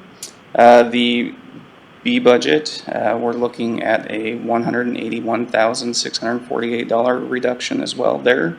And that is due to the consultants that we had, one being moved to FTA, the other not on under services anymore. And then also some of the expenses that were due to the RMO office. Now that it's just the transit office, that will be a reduction there as well. And then there is no C budget. Okay. And then the reduction still has the 36,000 for next year's consultant. It does, that's correct, yes. Okay. But that's going to be all moved into FTA pot, so it's not on the county budget. Gotcha. And what is that consultant? That's for Kim Riley. Oh, sure. Yep. And then on your A budget, what are is there any shifting in percentages of, who's paying for which portion of the budget, whether it's FTA or? Yeah, that reduction was everything being shifted into FTA. The only positions that will still be are the finance. That'll still have some percentage in the county, and then the paratransit specialist will still have some county as well, just a small percentage there. Is there any reason why we wouldn't want to put them all into transit? That was just under the direction that we received Of to the keeping it that clerk, way. yeah, so 37% we have to keep. That- Right, I don't know if the clerk gave that direction, I have to ask her. So that was one of my questions, was for board direction. So yes, the grants or transit program specialist, a certain percentage has to be county funded because she also works on para, I believe. There's a reason that she's partially Right. county funded. It's like 37%. For the record, sorry. It's because we have to have her for in-kind match for the paratransit program, and we actually just found out last week that we're not going to be able to maintain our partnership with Area Agency on Aging for their match. So having her as part of the in-kind match for that program would be important to maintain. And then Kim Riley's old position is an open position right now. So formerly it was 100% county funded, and that's how I have it budgeted right now. So that was will what I wanted change. to ask. You want to budget it how? Did you guys come up with that figure? So that, I believe it's that position that's 50% funded, open position right now. So you want to fund it but 50% FTA, is that what you're saying? That, it is funded 50%. Well, it was for 2024, it was funded 50%. Correct. And going into 2025, we've moved it back to 100% until the board, it may decide later in the budget cycle. But that's in terms of like 50% as in like only a half year is funded. But in Right, terms of the right. funding Going source forward. for the position, Correct. do you want it to be 100% county or 50-50 county FTA, 100% FTA? That's my question. Right. So if it's 100% FTA, then we just need to make sure that we budget the cash match on the Correct. county part of it. Correct. Yeah, so that's just still the ongoing discussion. And I thought we had, don't we have that programmed out? Didn't Kim show us what that would equal out? She did, and she presented that, but yeah, this was the annual cost that was figured from that, so that reduction, so. Okay, so it's still 145. So we could still reduce that number by increasing the transit portion of it. For that position, yeah, I mean, that's correct, yeah. Yeah. So I think it'd be helpful if we had that documentation to say, okay, 50% county funded, for 50% FTA funded, how much cash do we have to come up with? 100% FTA funded, how much cash do we have to come up with? Mm-hmm. So that's what would be helpful to have that brought forward. Okay, so do you want me to leave it right now as 100% county funded? until Yeah. you, okay. Yep. And So- then, the grants manager position, right now, that's another one I had because there's currently some ARPA funding on that. So when I was at a meeting out at Transit, there was a discussion of that position being 90% FTA, 10% county. So, but I wanted to get some direction on what you all are thinking for that position. Well, the grants manager position is no longer going to be out of our office, so that wouldn't be a transit position. So it's Correct. currently There's- her position. But moving forward in 25. Right, so that she'll would be in the new, She'll what, be in we don't have a Kim's- title for it, but the Kim's old- old yes, position. And so there's there won't be any grants manager coming out of FTA at all, or county, like, not associated with transit. Does that mean we'll eliminate this position? So until until that's like beneficially decided, it gets budgeted the way they are right now. Okay, Does that make sense? Yep. So right now, Dorian is being budgeted in the grants manager position and my question was on how you want that funded for FY25. so I think there's still some more unanswered questions. I mean, I think we need that. Grace, did you have anything to add at this point? Because we just need that documentation from Kim that says what that balance is. If we take all the salaries out of FTA, how much cash match we need, and what that is. The exception of Marie's position, I thought you were all going to be funded by FTA, and then we're going to draw down the match that we have. So, based off of the conversation that we had with the clerk, it was 10% of whatever the finance manager, whatever that position was Okay. going to be. 10% of that was going to be county funded, and then it was still going to be the 37% for Marie's position, the paratransit specialist. Oh, so you're that's saying what Kim's old position is gonna be 90-10. 90% FTA, 10% county. correct. Okay. Okay, so So then that- I will do that. Yeah, Okay. that And was then for Dorian's current position, That- it's gonna get budgeted. I can't not budget it unless you guys get SCF submitted and put people in new position numbers. So do you want me to go ahead and budget it as 100% FTA, just so it doesn't draw on tax? Yeah, Okay. that's fine, because the position will end up going away once the job descriptions are approved and the transition happens. Okay. So, yeah.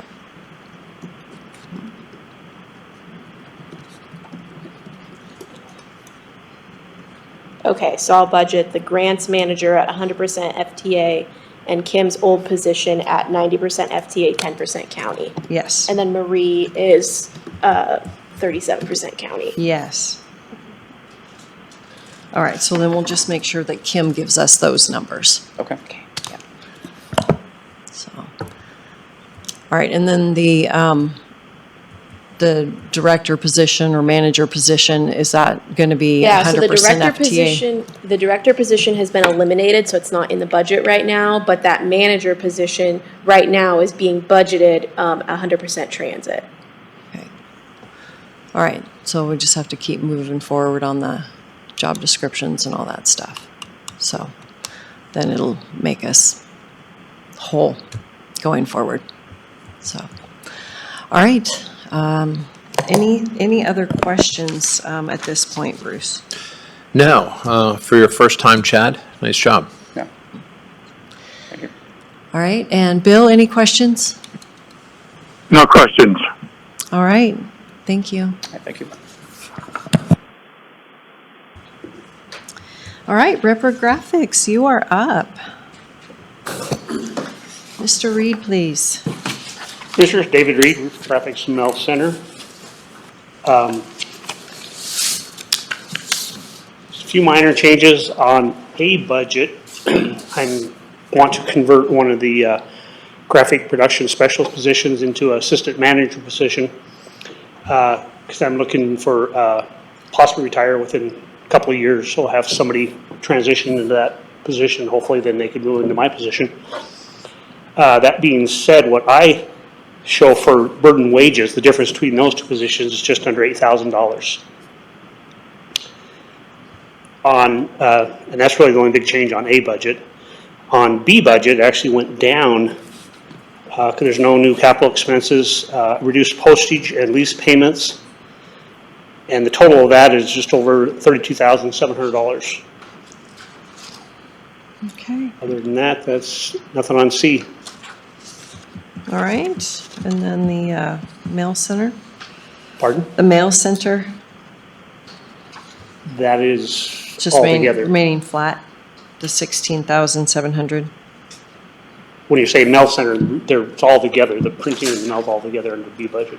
Oh, I mean, I'm sorry, so we're talking about the bulk budget? Yeah. Yes, when you say mail, okay. Sorry, The bulk budget. bulk budget, just moving money a little around from paper into buying supplies, because the supplies line item went up, but it's staying flat. Okay. All right, any questions? No, thank you. Thank you. No question. All right, thanks.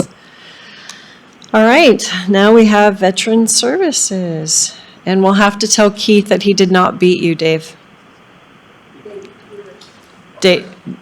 Keith did not beat you this morning, so you'll have to let him know that. Okay. Hi. Good morning, Commissioners. You want to push your button there? Thank you. Good morning, Commissioners. Tom Freeman, Director of Veteran Services for the record. I have two documents I didn't send to you earlier I'd like to provide you at this time. So that document shows the VA's expenditures in the county. Just so you're aware, I'm not a direct revenue producer, but however, indirectly, the VA, specifically the top line for compensation and pension, that is the bulk of the money, and that's in millions. There was an increase from, on the second page, which is FY22, of roughly $17.5 million injected into the county via compensation pension claims.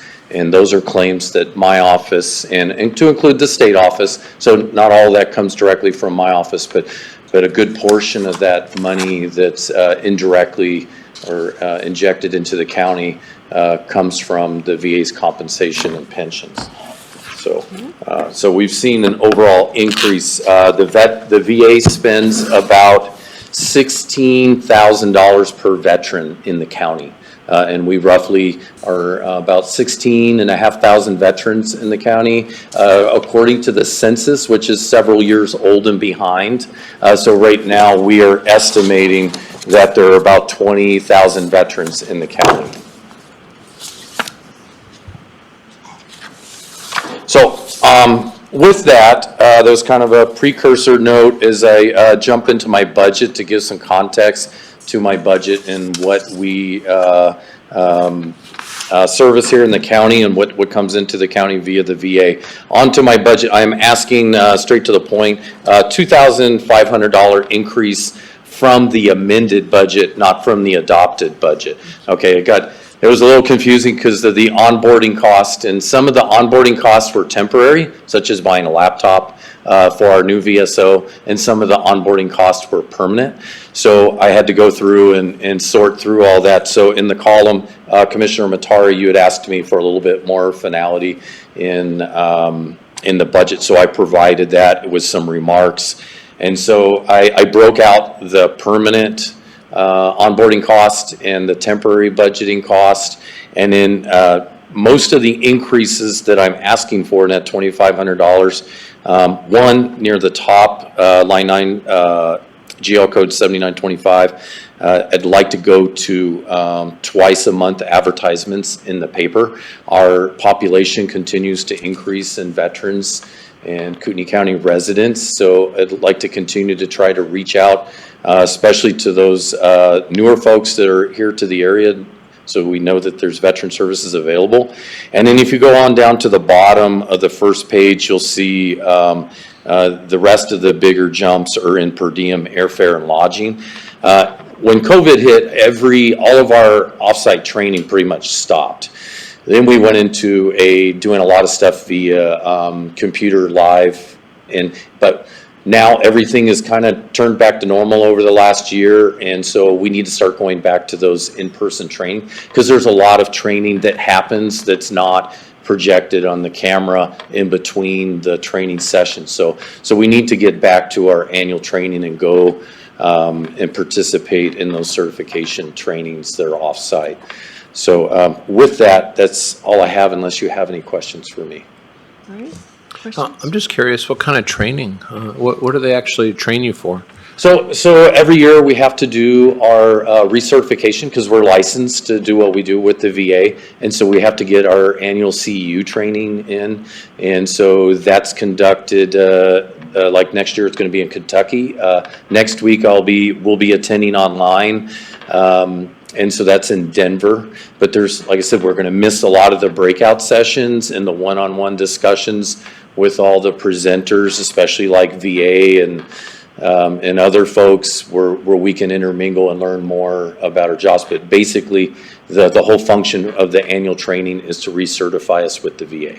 And is this similar to where it gives you an opportunity to represent the veteran or to help them, obviously, navigate the VA? Yes.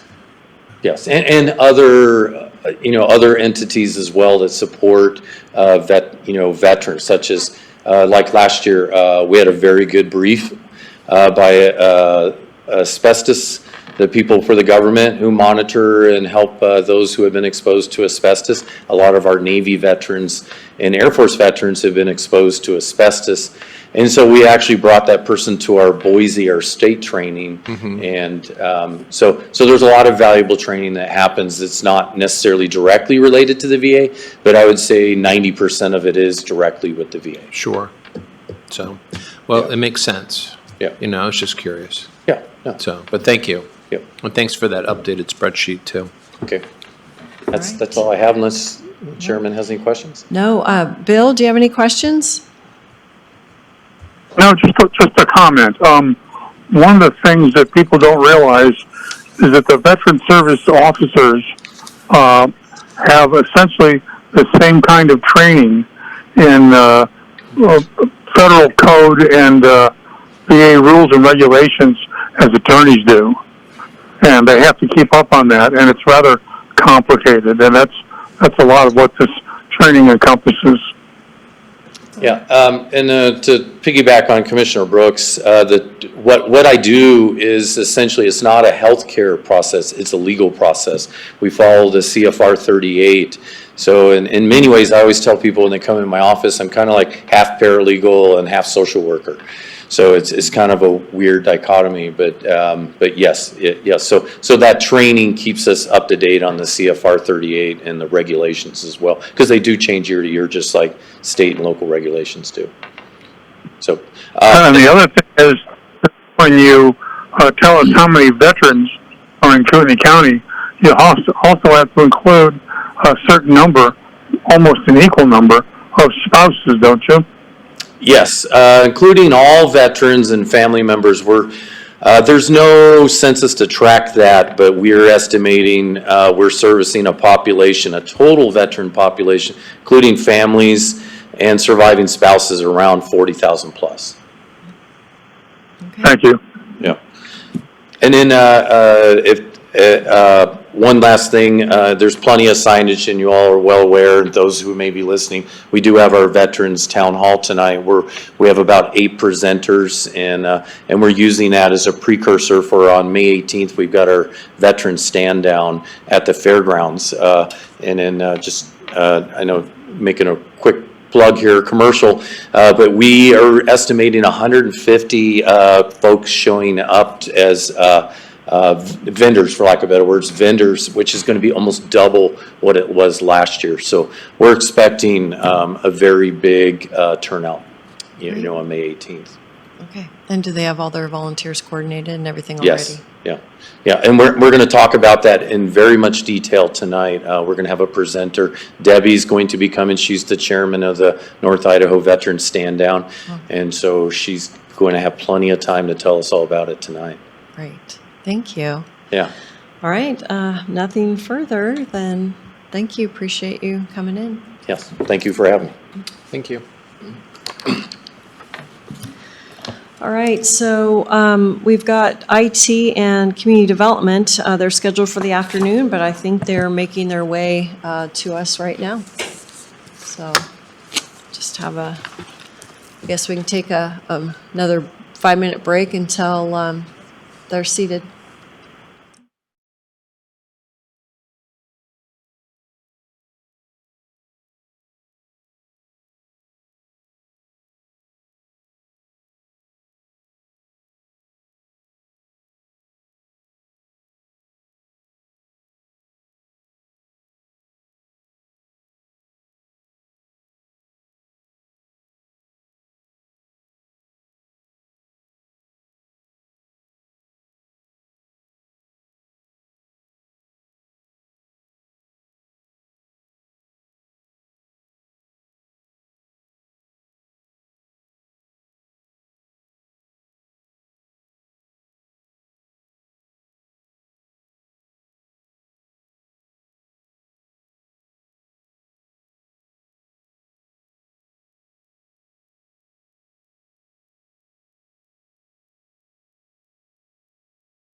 All right.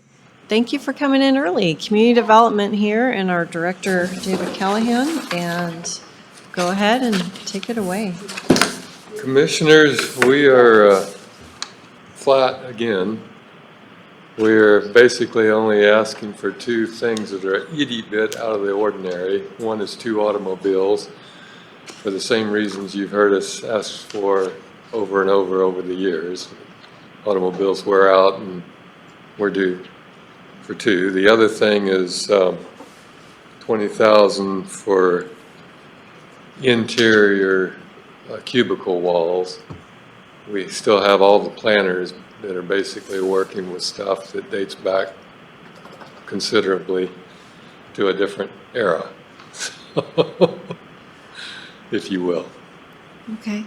And then it shows that there's a decrease of 75,000 even with the 20,000 increase. So what were those things? Go ahead. That Reprographics, for the record, you had put in our 2024 budget 58,000 for the comp plan. Oh, gotcha. So I didn't carry that over for the next year. And then I just went through every other line item and tried to save where we could.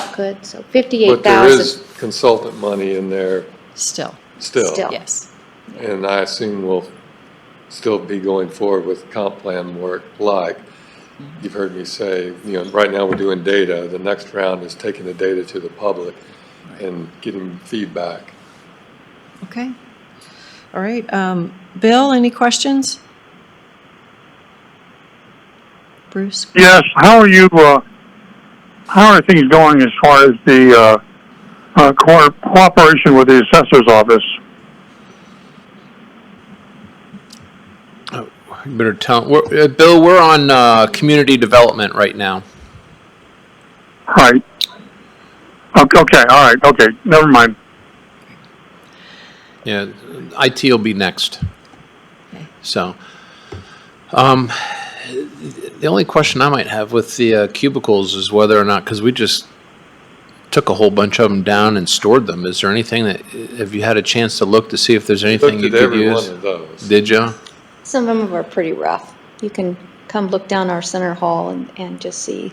No, I mean, even the stuff we took was pretty bad. Yeah. From the but there wasn't any other stuff left over, if that's your point. Yes. Yeah, there was. You picked through what was already taken. We picked out the bones that we liked. All right. Okay, if you'll pardon the analogy.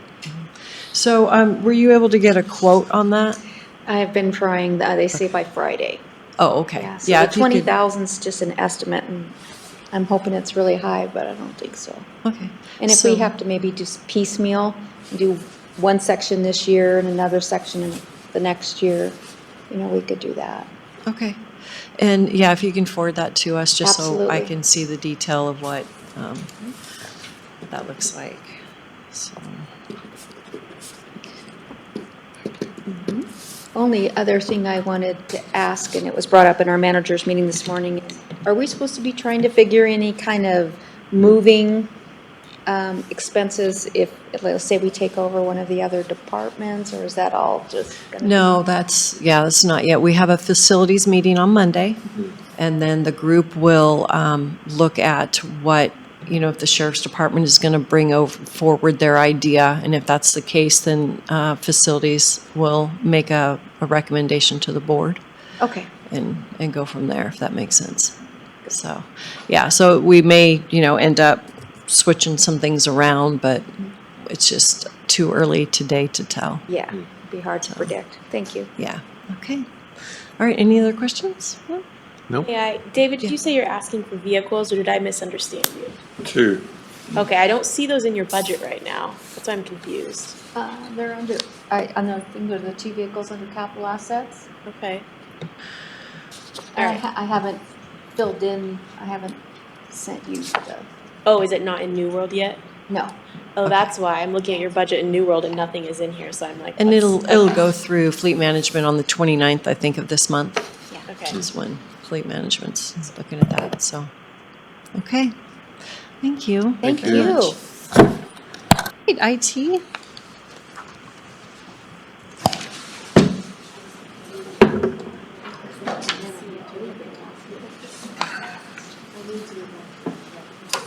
Hey, your time is over.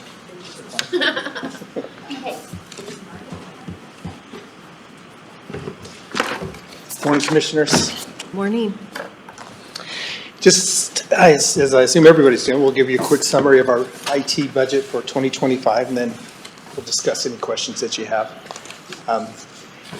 The document that I'm going to be discussing is, let me start with kind of a summary of this. 768, let's see, should That's be, this one. okay.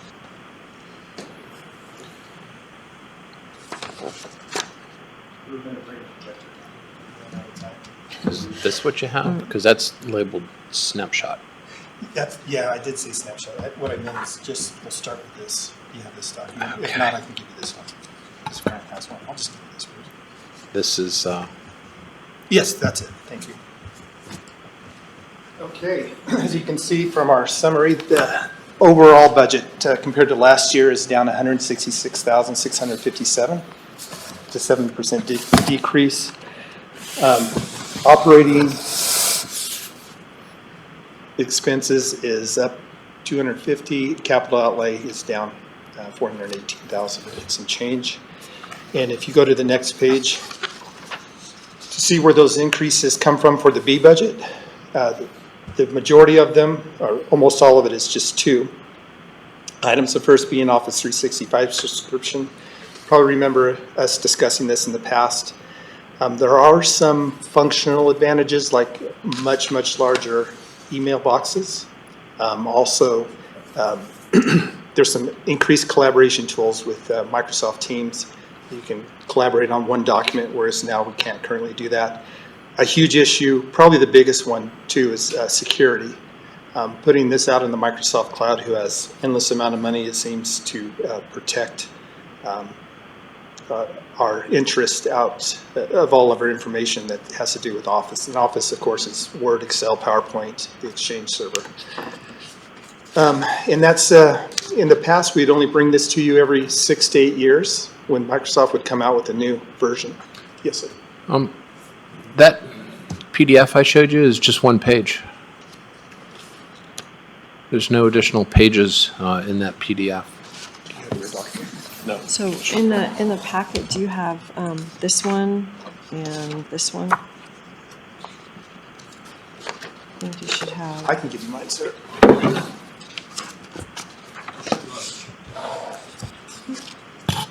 I appreciate that. Or if Grant has a copy, I'll take his, but. Up on my desk, I had to come straight. Yeah, I don't know, this, yeah, so these are the ones that I And then know. there's That one. yeah, that looks correct. Let me go back. Yeah, this is the one I'm talking about. So the Office subscription, back to the Office 365, is something we'd bring back to you only like every 6 to 8 years. It saved us a lot of money, but Microsoft is making it to where their business models, from security to just administration, is forcing us to adopt the same business model. Of the majority, the vast majority of organizations all use Office 365. That's just how it is. The other big increase to the operating budget is due to dual factor authentication. It's in response to all the cyber attacks that are popping up all over the place. That'll be where employees have to type in a password, but also they'll have a code sent to them either to a cell phone or a dongle. And our training budget, we're asking for a request of $9,000. Compared to last year, there's some additional trainings that we didn't do last year. It's a cliche, but it's just investing in our employees with all the new technology that's out there. We'd like to increase training compared to last year.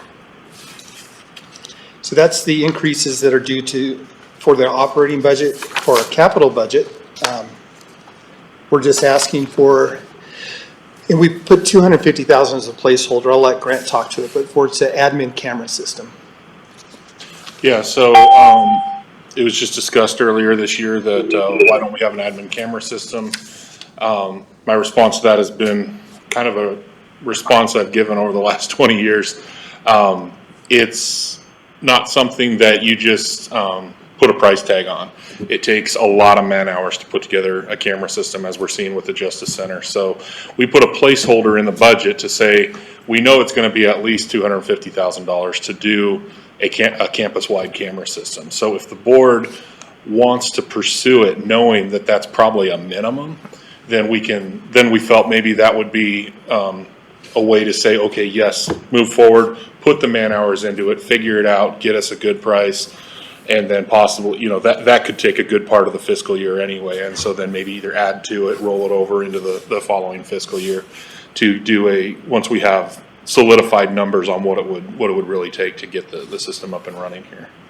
So if we say, yes, we're interested, we're kind of committing, even if it is a 2-year process. You're definitely committing a lot of soft costs and possibly a little bit of engineering costs too. Okay. At a minimum, I'd say a minimum of probably 50,000 to get to a point where we know what we need. It's going to take. Okay. Yeah. What's the problem you're trying to solve with it? I get requests from the court buildings, obviously not the new one we're building because it's going to have it, but the old courthouse, the district court facility, they're always wanting cameras for liability reasons. This person, what did they do as they approached the building? What did they do before they entered the courtroom? Things like that. And then there's just the overall what happened in this part of the parking lot, or what happened over here when this building got graffiti. And then there's things inside the building. Several departments have expressed interest in having camera footage of people moving through the building to prove they entered a department at a specific time or things like that. So pretty much all the usual reasons why you'd want a surveillance system in an organization. There's nothing resounding that I've heard that is huge necessarily, and I don't think we've ever had a lawsuit put against the county where they said if you'd had footage, it would have made a difference one way or the other. So I'm just kind of following the requests that I've had given to me. I've even had members of the board at times ask me about it. So this is just, again, an advisory to say if you guys feel it's a good thing to pursue and do, we're happy to do it. We just don't want to sugarcoat it and make it seem like it's something we can call up a company and say how much. It's going to be a lengthy design process and a lot of, like I said, soft costs and man hours, which will come at the cost of working on other things potentially. So I suppose it's something we could take up with elected officials too and just say, is anybody interested in this? So will it have to be manned? Because that would be an issue if we have to have somebody. they don't have to be manned. They can be.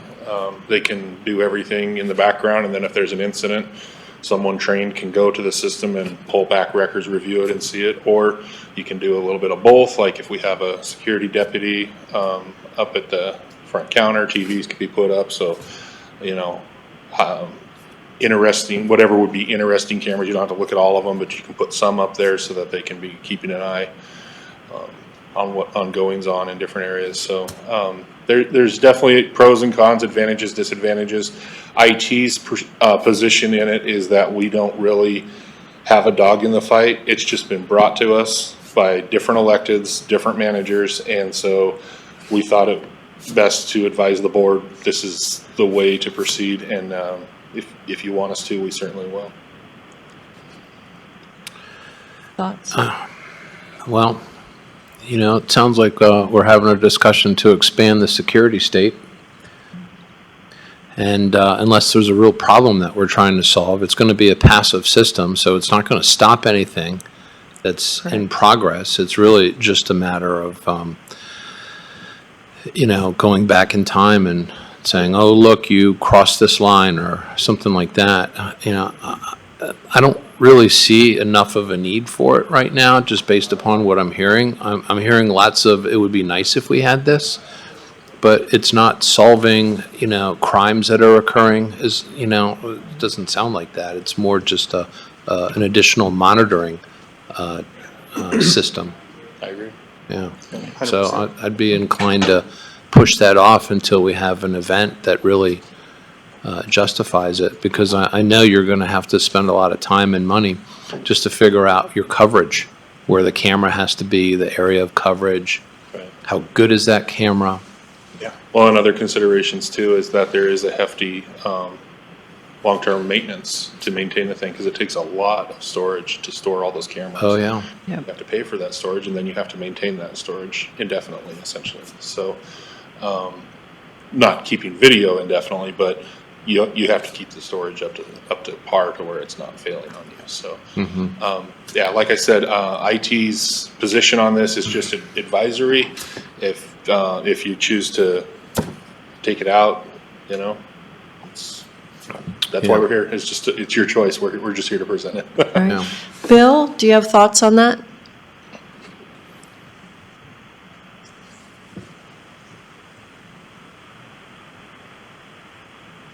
Bill, are you still there?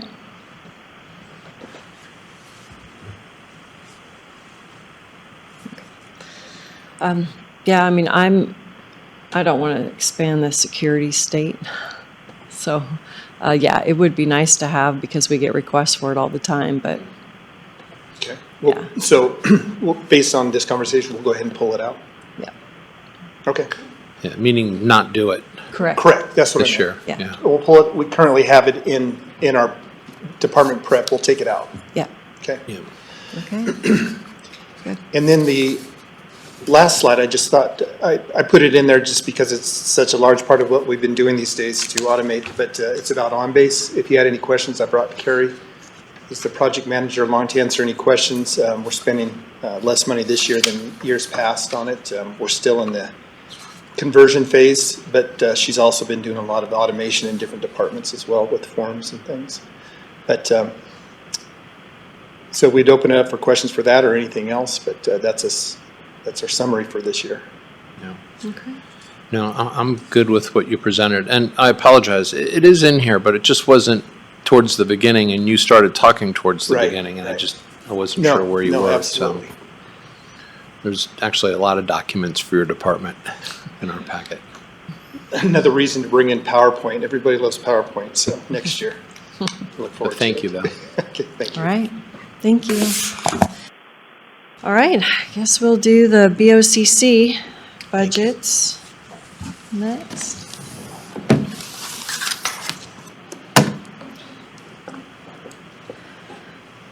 And then at 2:30, you said that we'll have one more. Yes, I have requested the Historic Preservation Commission. A couple of the members want to come forward and present their budget, and that was already scheduled for 2:30. So Okay. that will be the only one we'll do at 2:30. We'll do the rest of them this morning. Okay. Is that okay? Well, the rest of them meaning. The rest This of is mine. it, right? Yeah, the rest of you. Because I have 8. Oh, okay. So we'll do 7. All right, so these should be in order in your packet. Tried to put them in numerical order so it would be a little easier to follow. So the first budget that we'll do is the BOCC administration budget, which is our office.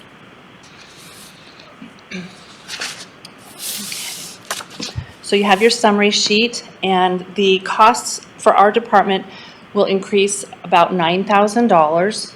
The bulk of that is because we'll have a new commissioner coming in, and the bulk of those costs would be travel.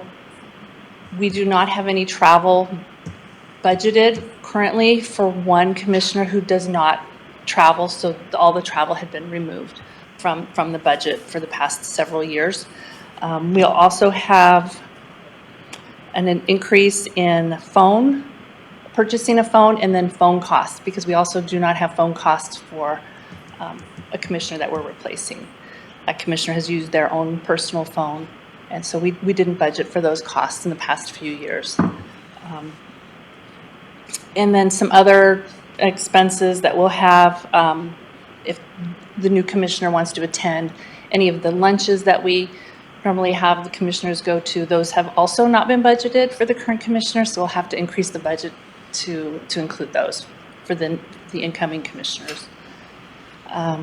And then we have supplies for new commissioner, and then we also added in stipend for one BOCC staff member, which we did not have budgeted previously, and that was approved this year, so that will go forward. So that's another $400 $400. So that pretty much comprises the increase for the BOCC office. Any questions on that? No questions? Nope, thank you. Okay, okay. So the next one in your packet should be the fund, it's the general fund. So it should be the next summary sheet, which is the 10.1.003.0. That's the general fund. The auditor's office will be budgeting most of the revenue for that. So we're going to mostly be looking at just the expenses. We do have a couple of changes for the A budget. This is at HR's request. The temporary staffing will decrease about $22,000. They're estimating based on historical expenditures. They're reducing that, but they're also increasing the employee referrals. The cost per referral is going up, or actually for this year it went up from $300 to $1,000 per referral. So for next year, we'll have an increase of about almost $12,000 for that. And then the B budget is expected to increase almost $110,000. And I'm going to go through each of these items one at a time, and then we're also going to look at the community contribution page, where we'll go through those and kind of sort those out. So commissioners have requested to do some outreach, so I've increased the budget by $3,000 for that. Our social media archive, I think I have it in here as audio video archive, but that is incorrect. It's actually our social media archive services. That increased this year by $1,200, so that'll carry forward for next year. We're also asking for a couple of upgrades for our audio video room. $1,000 for a printer. We had a quote from IT had given us a quote for a new printer, and we had also received a quote for some upgraded microphones and an upgrade to our control panel, and that's about $3,000 for that. And then we had a request for some consulting work for a possible relocation of one of our departments, or probably the entire building. Commissioner Duncan may have some more information on that. So that's a possible increase for our consultants. That's $12,000. Legal services, I increased that by $5,000 just based on what we're expecting to pay for outside counsel for next year. Also, our outside attorney, Ide Bailey, their rates increase next year by another $5,000 based on a contract that we had signed this year, or last year, I think it was. It had a schedule of how much the audits would cost. And then $3,000 for the storage of the donated furniture. That's not in this year's budget, so it'll be in next year's budget. I've done a little analysis of the electricity and the gas use for the new building and kind of projected it'll be about $38,000. It'll be more than that next year, but because the building, or the following year, because the building will be completed in FY25. So $38,000 I thought was a reasonable estimate. And then looking at, actually let's do the increase from earlier this year. There was a request from NACO for a voluntary donation for the public lands, and you had approved that for FY24, and that was a two-part payment. So one part was FY24, the other part was FY25. So it was $3,900 for FY25, and I just included that in the budget. Okay, any questions on that part before we go to the community donations? Yeah, I think so. I think there's Okay. several we want to talk about. Okay. All right, so the transfer for the Museum of North Idaho. Yeah, I haven't gotten quite to that yet. But yeah, that's going to be in the community donations one. Okay, okay. So we'll go back to the consulting. So it's not necessarily just for one project, but it would be for capital improvement plan help. So as we look at a capital improvement plan for ongoing planning for facilities and what our needs will be in the future, this company specializes in helping plan, get the message out, and guide the funding for things. So I put one of the ideas that eventually will come forward is that we've had several offers to purchase the old federal building in the past. And an idea came forward that we would build 2 courtrooms onto juvenile detention right on the north side. And then that would allow that building to be up for purchase, which maintenance, it's very, very heavy on maintenance. It does need a new elevator. We had replaced the roof. We're doing the, I think the 400,000, no, that was for Justice Center. So I think we had already done some rooftop units for that. So that's just one idea that I'm using an example that this company can help with. This company's working for Ada County, I think maybe Lewis, maybe Latah. I don't know, there's several things. I was going to have a presentation done in June on the, just from that company to show us what some of the services they offer. Well, we have to do capital planning. I mean, at some point, that we're going to outgrow this building. And I don't believe there's any plans, on top of the fact that if it wasn't the pennies from DC that allowed us to build 3 courtrooms, there was no plan for that either. And my hope is that this kind of planning can be incorporated into the impact fee, because that is a legitimate fee, and we should be able to collect for that kind of stuff. The fact is that the government is growing not because we want it to grow up here, but because the community is growing. And by default, we have to Maintain the add level of staff service. and maintain that level of service. Yeah. So I'm glad to hear that the beginning part of this is starting. Long overdue. So are you all right with that staying in the budget then? The $12,000? Oh, yeah. Okay. Yeah. I mean, we need to do this stuff, so. Right. So were you going to address the employee appreciation event Yes, later? I'm sorry, I skipped over that, but yes, Okay. we had a request to have our employee appreciation event again. We had done it in 2019, I think was the last time we did it. It was a breakfast at the fairgrounds, so it's been a few years since we did it. So I put in a request for $10,000 for that.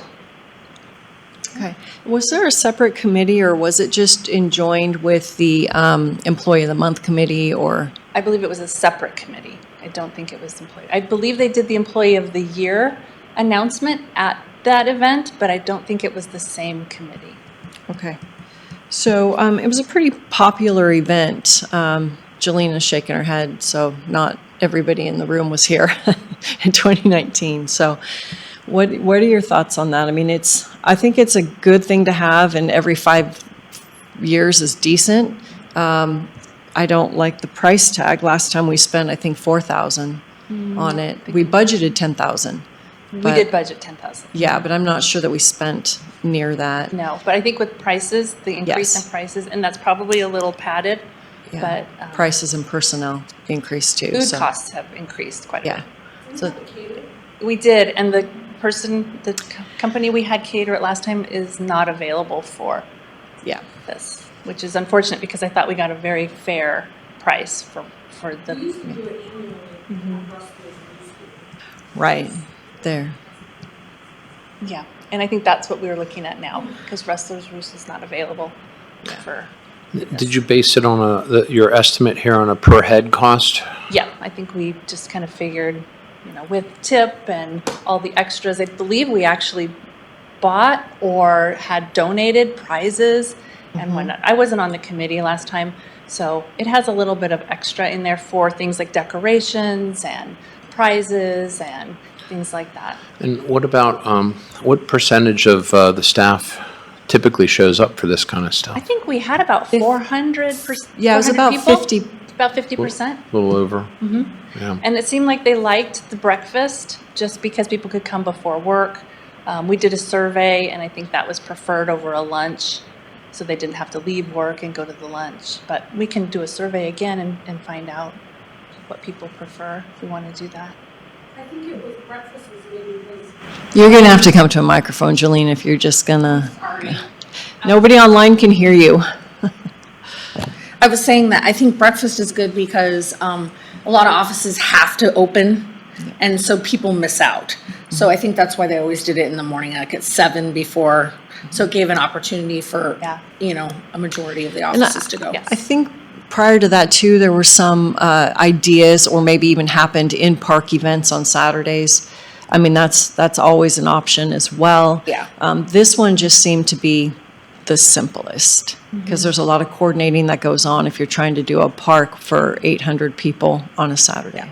And I think it worked out well because we had it at the fairgrounds. Yeah. So that seemed to be really great. They had tables and tablecloths and chairs and everything we needed there, and restrooms, and it was inside. So if it's cold or rainy or whatnot, we were And protected. parking. And lots of parking. Yeah. Yeah. I think it was Valentine's Day in 2019. It was Valentine's Day. Yeah. So, Okay. all right. So you. Would you like me to leave that in? I'm not averse to it. You know, I think probably the more important thing to show at least employee appreciation is that we make sure the steps get funded. You know, I think that would be a bigger issue for folks, but I think it's always nice when you can. My only concern is just that it sounds like our revenues are probably going to be flat. And so I don't want to say no to it, but I definitely would want to have this as something that we would look at if the other asks are, you know, beyond what we expect revenues to be. Yeah. Other things may be more important. Well, yeah, and I think that we could also do some employee appreciation stuff for a lot less money if we have to. Okay. Yep. So we can earmark. I already it have maybe some for ideas. Cutting if need be. Yeah. Okay. Any other questions on that before we go to the community donation page? No, but is that where the Museum of North Yes, Idaho okay. will be? Yes, so go to that next page, that big spreadsheet that has the brown mark right, or orange mark in the middle with the yellow highlight. It's all black and white, sorry. Yeah. Oh, it's sorry, it's in black and white. white. Okay. It's a 3-page, and it says 8226 Community Support Services in the corner.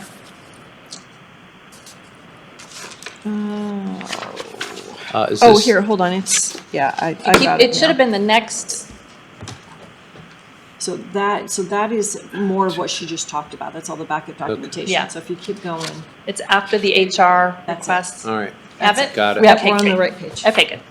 Okay, so these are all the organizations that we have traditionally given money to support their programs. The organizations that were requesting increases came before you for their requests. The Community Guardian Board, they came before you and they're requesting a $5,000 increase from $20,000 to $25,000. And they had presented that in a meeting with you, with Dave Levine. So that is, that's actually the only increase. There is a difference in this from the previous year. It's not really an increase, but it's one we have moved from the Historic Society budget to the general fund budget. And that was an accounting request just to kind of streamline where all of our donations are coming from. So we didn't have one donation coming out of another fund. And this is the Museum of North Idaho. And Britt Thurman may actually be on the line. I think she wanted to participate if you had any questions. I'm not sure if she is. I sent her an email telling her we were moved up in the schedule, so she might be on the line. There is a donation request letter from her in your packet. In your packet, they're in order that they are on the spreadsheet to help you find them easier. So there also is the community Kootenai Recovery Community Center that I put in as a $10,000 request, but they did not actually submit a request this year. I put in the $10,000 because that's what they had received the last 3 years, but they did not respond to multiple emails and phone messages. So Sarah, would you be able to find out if they still are in existence? And They what had an active web page. I sent an Okay. email to everything on the webpage, every person. They've had some turnover Yep, in the last yep. couple of years, and so I just want to make sure that if they still are a viable partner, we can look at that, but if not, then Okay. there's your employee breakfast. Which one are you referring It's to on the the turnout? $10,000 one. Yeah, it's Kootenai Recovery Community Center. I don't know that there's a backup paper in the package. There's a that's letter it in for- here. There's a letter, and I wrote on it, no requests, or, that So was it's a their, that was former their letter letter? from last year. Okay. And then I just didn't receive a letter this year. a We've had request. really good presentations from them, and I think they've done a good job with their mission, but I just know that They have had they've a lot of trouble. turnover. Yeah. Okay. So all the other donation requests are the same, including the University of Idaho. They did not increase their request, but I believe that they stated they would like to increase next year. So theirs has been the same for, this would be the 1, 2, 3, 4, 5, 5th year, it's been the same. Looks like it went up one year, 22. Yeah, yep, 21 to 22. And what happens is it's a three-legged stool. So you've got U of I, you've got the county, Yes, you've got, and we haven't been necessarily keeping up with their wage increases and their, they call them fringe over there. They're but fringe, yes. They're benefits. Yeah. All right. Any questions, comments, concerns, changes? Okay. I mean, the Community Guardians one, I think, is, it's a well-run organization or group. So now the 20,000, I'm just a little confused on this one, sorry, but we're just allocating the funds in different places, right? So it shouldn't be a cost to us. Community Guardians is a cost. No, I meant, I'm sorry, Museum? museum. I'm sorry, the Museum of North When I Idaho. do the historic society budget, their budget will actually decrease by 20,000 because All this right. one is increasing by 20,000. So Got it. it is not an increase in funding. No. Step my comment. Yes. Any other questions on this one? No. Thank you. Okay, ready to move on to the next one? Okay, so the next one will be the Justice Fund. So that's it's Fund 15. So you should have a summary page. Right after all those donation letters should be the summary page. It says Justice Fund, Indirect Admin. Yep. Find it? Okay, you have yours? Okay, so this one is a direct result of the public defender program moving to the state. And because of that, the public defender conflict attorney and the administrator will also cease to exist at the county level. So because of that, the administrator we no longer will need, so we will decrease their budget by $48,000 for that. And we will not be paying the conflict attorneys, which is almost $1.2 million. Will decrease. The litigation fund, that's not the Capital Crimes Defense Fund. That is not. It's a No. separate thing. No, Okay. and this is the one where on odd years we pay the litigation fund, and even years we pay the natural resource fund. So that's why Gotcha. one's a negative, one's a positive. And next year they'll be the opposite. So they just kind of increases and decreases every other year. Okay. Any Well, questions I on think that? you have brought the biggest decrease win the prize? for the day. So yes, you win the prize. Okay, great. I don't know, solid waste, I think is. Oh, Solid waste was yeah. like 14 million decrease. Well, that was C budget though, so we'll break They're up. enterprise We'll fund, break so up that's the different. awards. Okay, there we go. Okay. So the next one is very small. This is our tourism. This is by statute 54, 25, 12, and 14. Fund 19 is our pass-through account that we're required to, due to statute, this is the simulcast racing that the state collects a percentage of the racing revenue and then in turn distributes it to the county. And by statute, we have to then use it for tourism. So because the the Greyhound Park is in Post Falls. I believe it was determined that it would go to the Post Falls Chamber. And it's $1,500 a year, and it is a pass-through. So we receive the money and we disperse the money. There's actually no impact to the county at all. So, any questions on that one? Nope. Okay, great. So the next one is the Health District, and this is the Panhandle Health.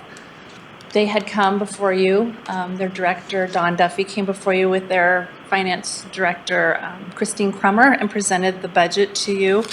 And they have, their budget overall is not changing what they're requesting from the counties. However, due to population and valuation shifts, Kootenai County will be paying less next year. So it will decrease a little more than $18,000. Our contribution will decrease. And later this month, I will be voting on that budget, so if you have any questions or concerns. No, we went through address that. Yeah, right. So no comments on that. Okay, very good.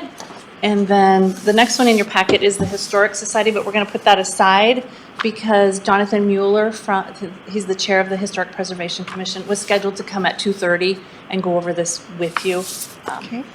We were going to do it in a status update, but the status update meetings got a little long and we didn't think we'd have time for it, so we thought we would just have him do it at the same time I'm doing this. So then when we're finished, we'll recess this until 2:30. Yes, till 2:30. So after the business meeting, he'll come in and we'll just go over their budget. Okay, and then the last, nope, not the last, second to last, the district court. This is just a portion of the district court budget. I believe Carlene actually does this budget, but this one, we do have one little piece of this, and that is the CASA attorney. And Chris Schwartz came before the board in April and had asked for an increase in his contract by $5,000. So I have included that increase in the request for next year. And I can leave that if you want to decide that during deliberations or not. I will need to know.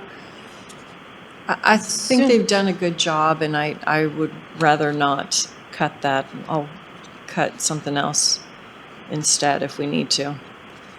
But Yeah, I remember when they asked for that, and it was reasonable. Very reasonable, yes. And that actually get reimbursed for that from the state, right? that is, yeah, Actually, when yeah. everything becomes more clear. I'm budgeting that we're getting reimbursed. So that actually helps if you agree to it now, because then I can go forward with his contract for next year. It'll be a little tight if we wait till the budget hearing and we finalize the budget and then I process, because his contract expires the end of September. Yeah, it's fine with me. Okay. I'm good with that. Okay. So that was the increase for that. And then the last one, which you also had a presentation by Nisha Mayani at the April 30th status update, and this is the Aquifer Protection District budget. So she's kind of gone over this. They're looking for a decrease in about $90,000, decreasing some consultants and then increasing some community support to Panhandle Health. So their overall budget was a decrease, and then they are planning to reduce their fund balance with some projects that they have. So that was the last budget that I had for now until this afternoon. Any questions? I appreciate the way it's laid out. Very easy to follow along, and thank you. Welcome. Thank you. It's a lot. All right, at this point, I will put us into recess until 2:30.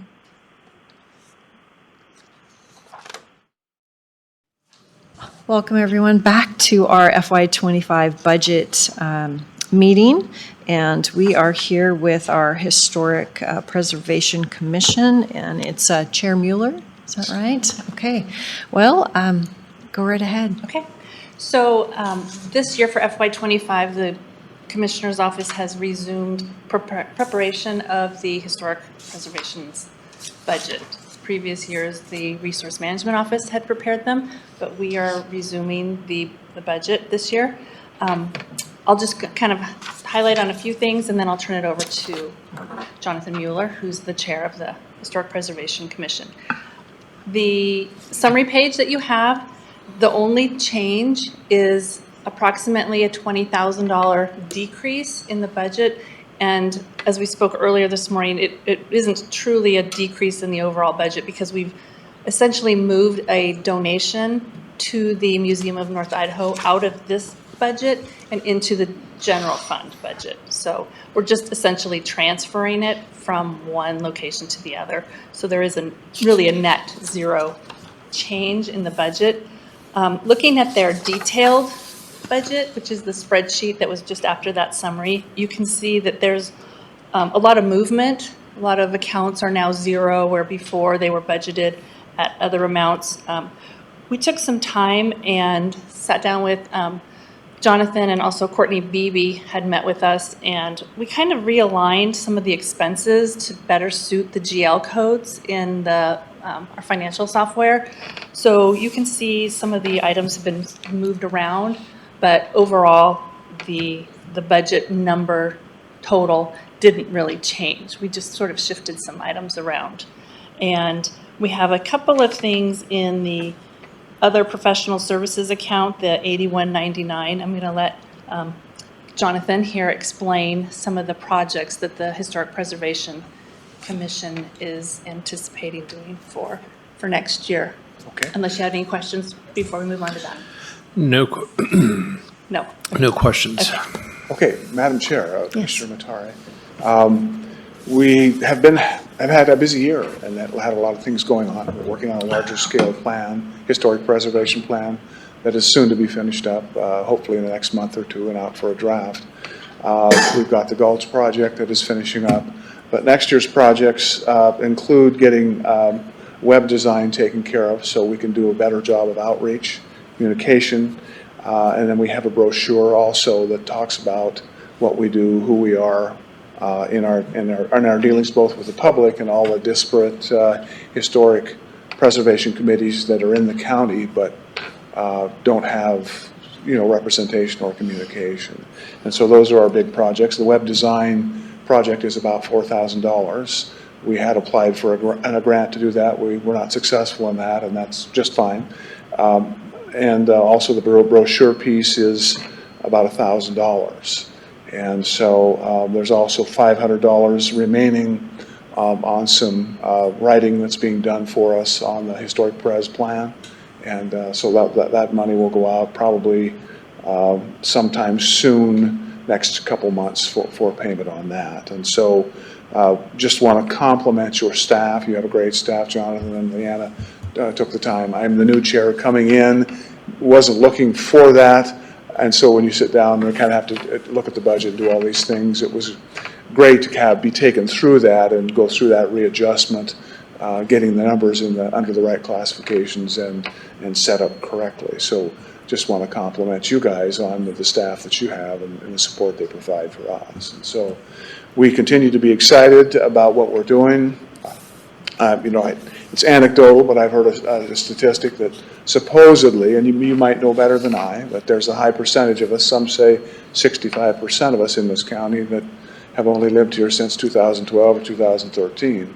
If that's true, that's about 114,000 people that might not be familiar with who we are, what we are, and where we came from. And so it makes our job doubly important in the way that we try to get that out, get that message out, and share that with not only those that are here, but the newcomers that show up. So thank you for your support and the help that we've gotten. So any other questions I can answer for you. I'll try to do my best with that. So let's talk a little bit about the fund balance.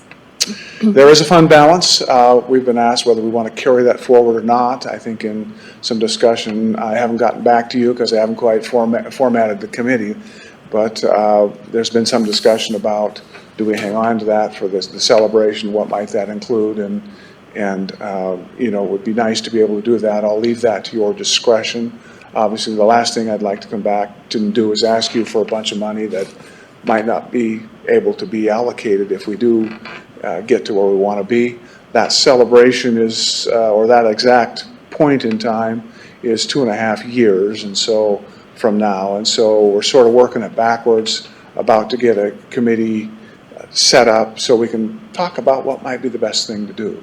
So it's 27 is when the It's celebration? December, early December of 26. Okay. Is when the 1926, when the courthouse was dedicated. And so it coincides with a lot of things that are going on. Your new building will be done, I think, about that time.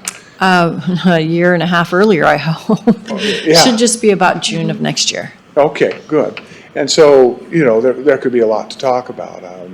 I think we've talked about a lecture series with the Museum of North Idaho. We've talked about perhaps some commemorative coins, some things to do with the kids in the county, schools, those kinds of outreaches, plus some other special projects. I don't know what link there is with the courthouse and the new building, if there's some kind of plaza in between or something where we might think about a special project there, but certainly, you know, those are all on the table for discussion. And given all that's been going on, especially in Coeur d'Alene with historic structures, to be able to talk about the legacy and because this was originally the second half of the big park, Blackwell Park, and in sometime in 08 or 09, Blackwell carved out 3.5 acres to be set aside from his lease from the federal government that eventually became this site for the courthouse. And we didn't build the courthouse until, gosh, you know, 16, 17 years later. So it's interesting how all of this came forward for, you know, how the courthouse and this site developed. Everything out that way, I think behind us to Northwest Boulevard was something called the tourist camp. And people would ride the train and couldn't afford a hotel, either from Spokane or for other parts unknown. They would come here and they would camp in that spot, and there are great pictures of that. And so this site that now is fully occupied has had a lot of things that went on and that are fun to talk about if you don't know. So anyways, those kinds of things we're talking about, and hopefully we'll have more of a report in a month or 6 weeks. So. Okay. Okay, questions? The only question I have is just on the website. What kind of information did you want to try to get out there for the public to see? Well, one of the things we're talking about, beyond the who we are, what we are, why we are, and the linking with the county's website, there is some discussion about sites, historic sites, places of interest, places to be careful, and so it's maybe a source of information for people to understand whether you're down by Harrison or you're up by Bayview or, you know, you're out at Cataldo, you know, where maybe we have some significant sites. One is for protection, other is just for general interest. So it's those kinds of things. So things to kind of do. Yeah. When you're either visiting or... There's a possibility of that too. Or by living here. Yeah. So, okay.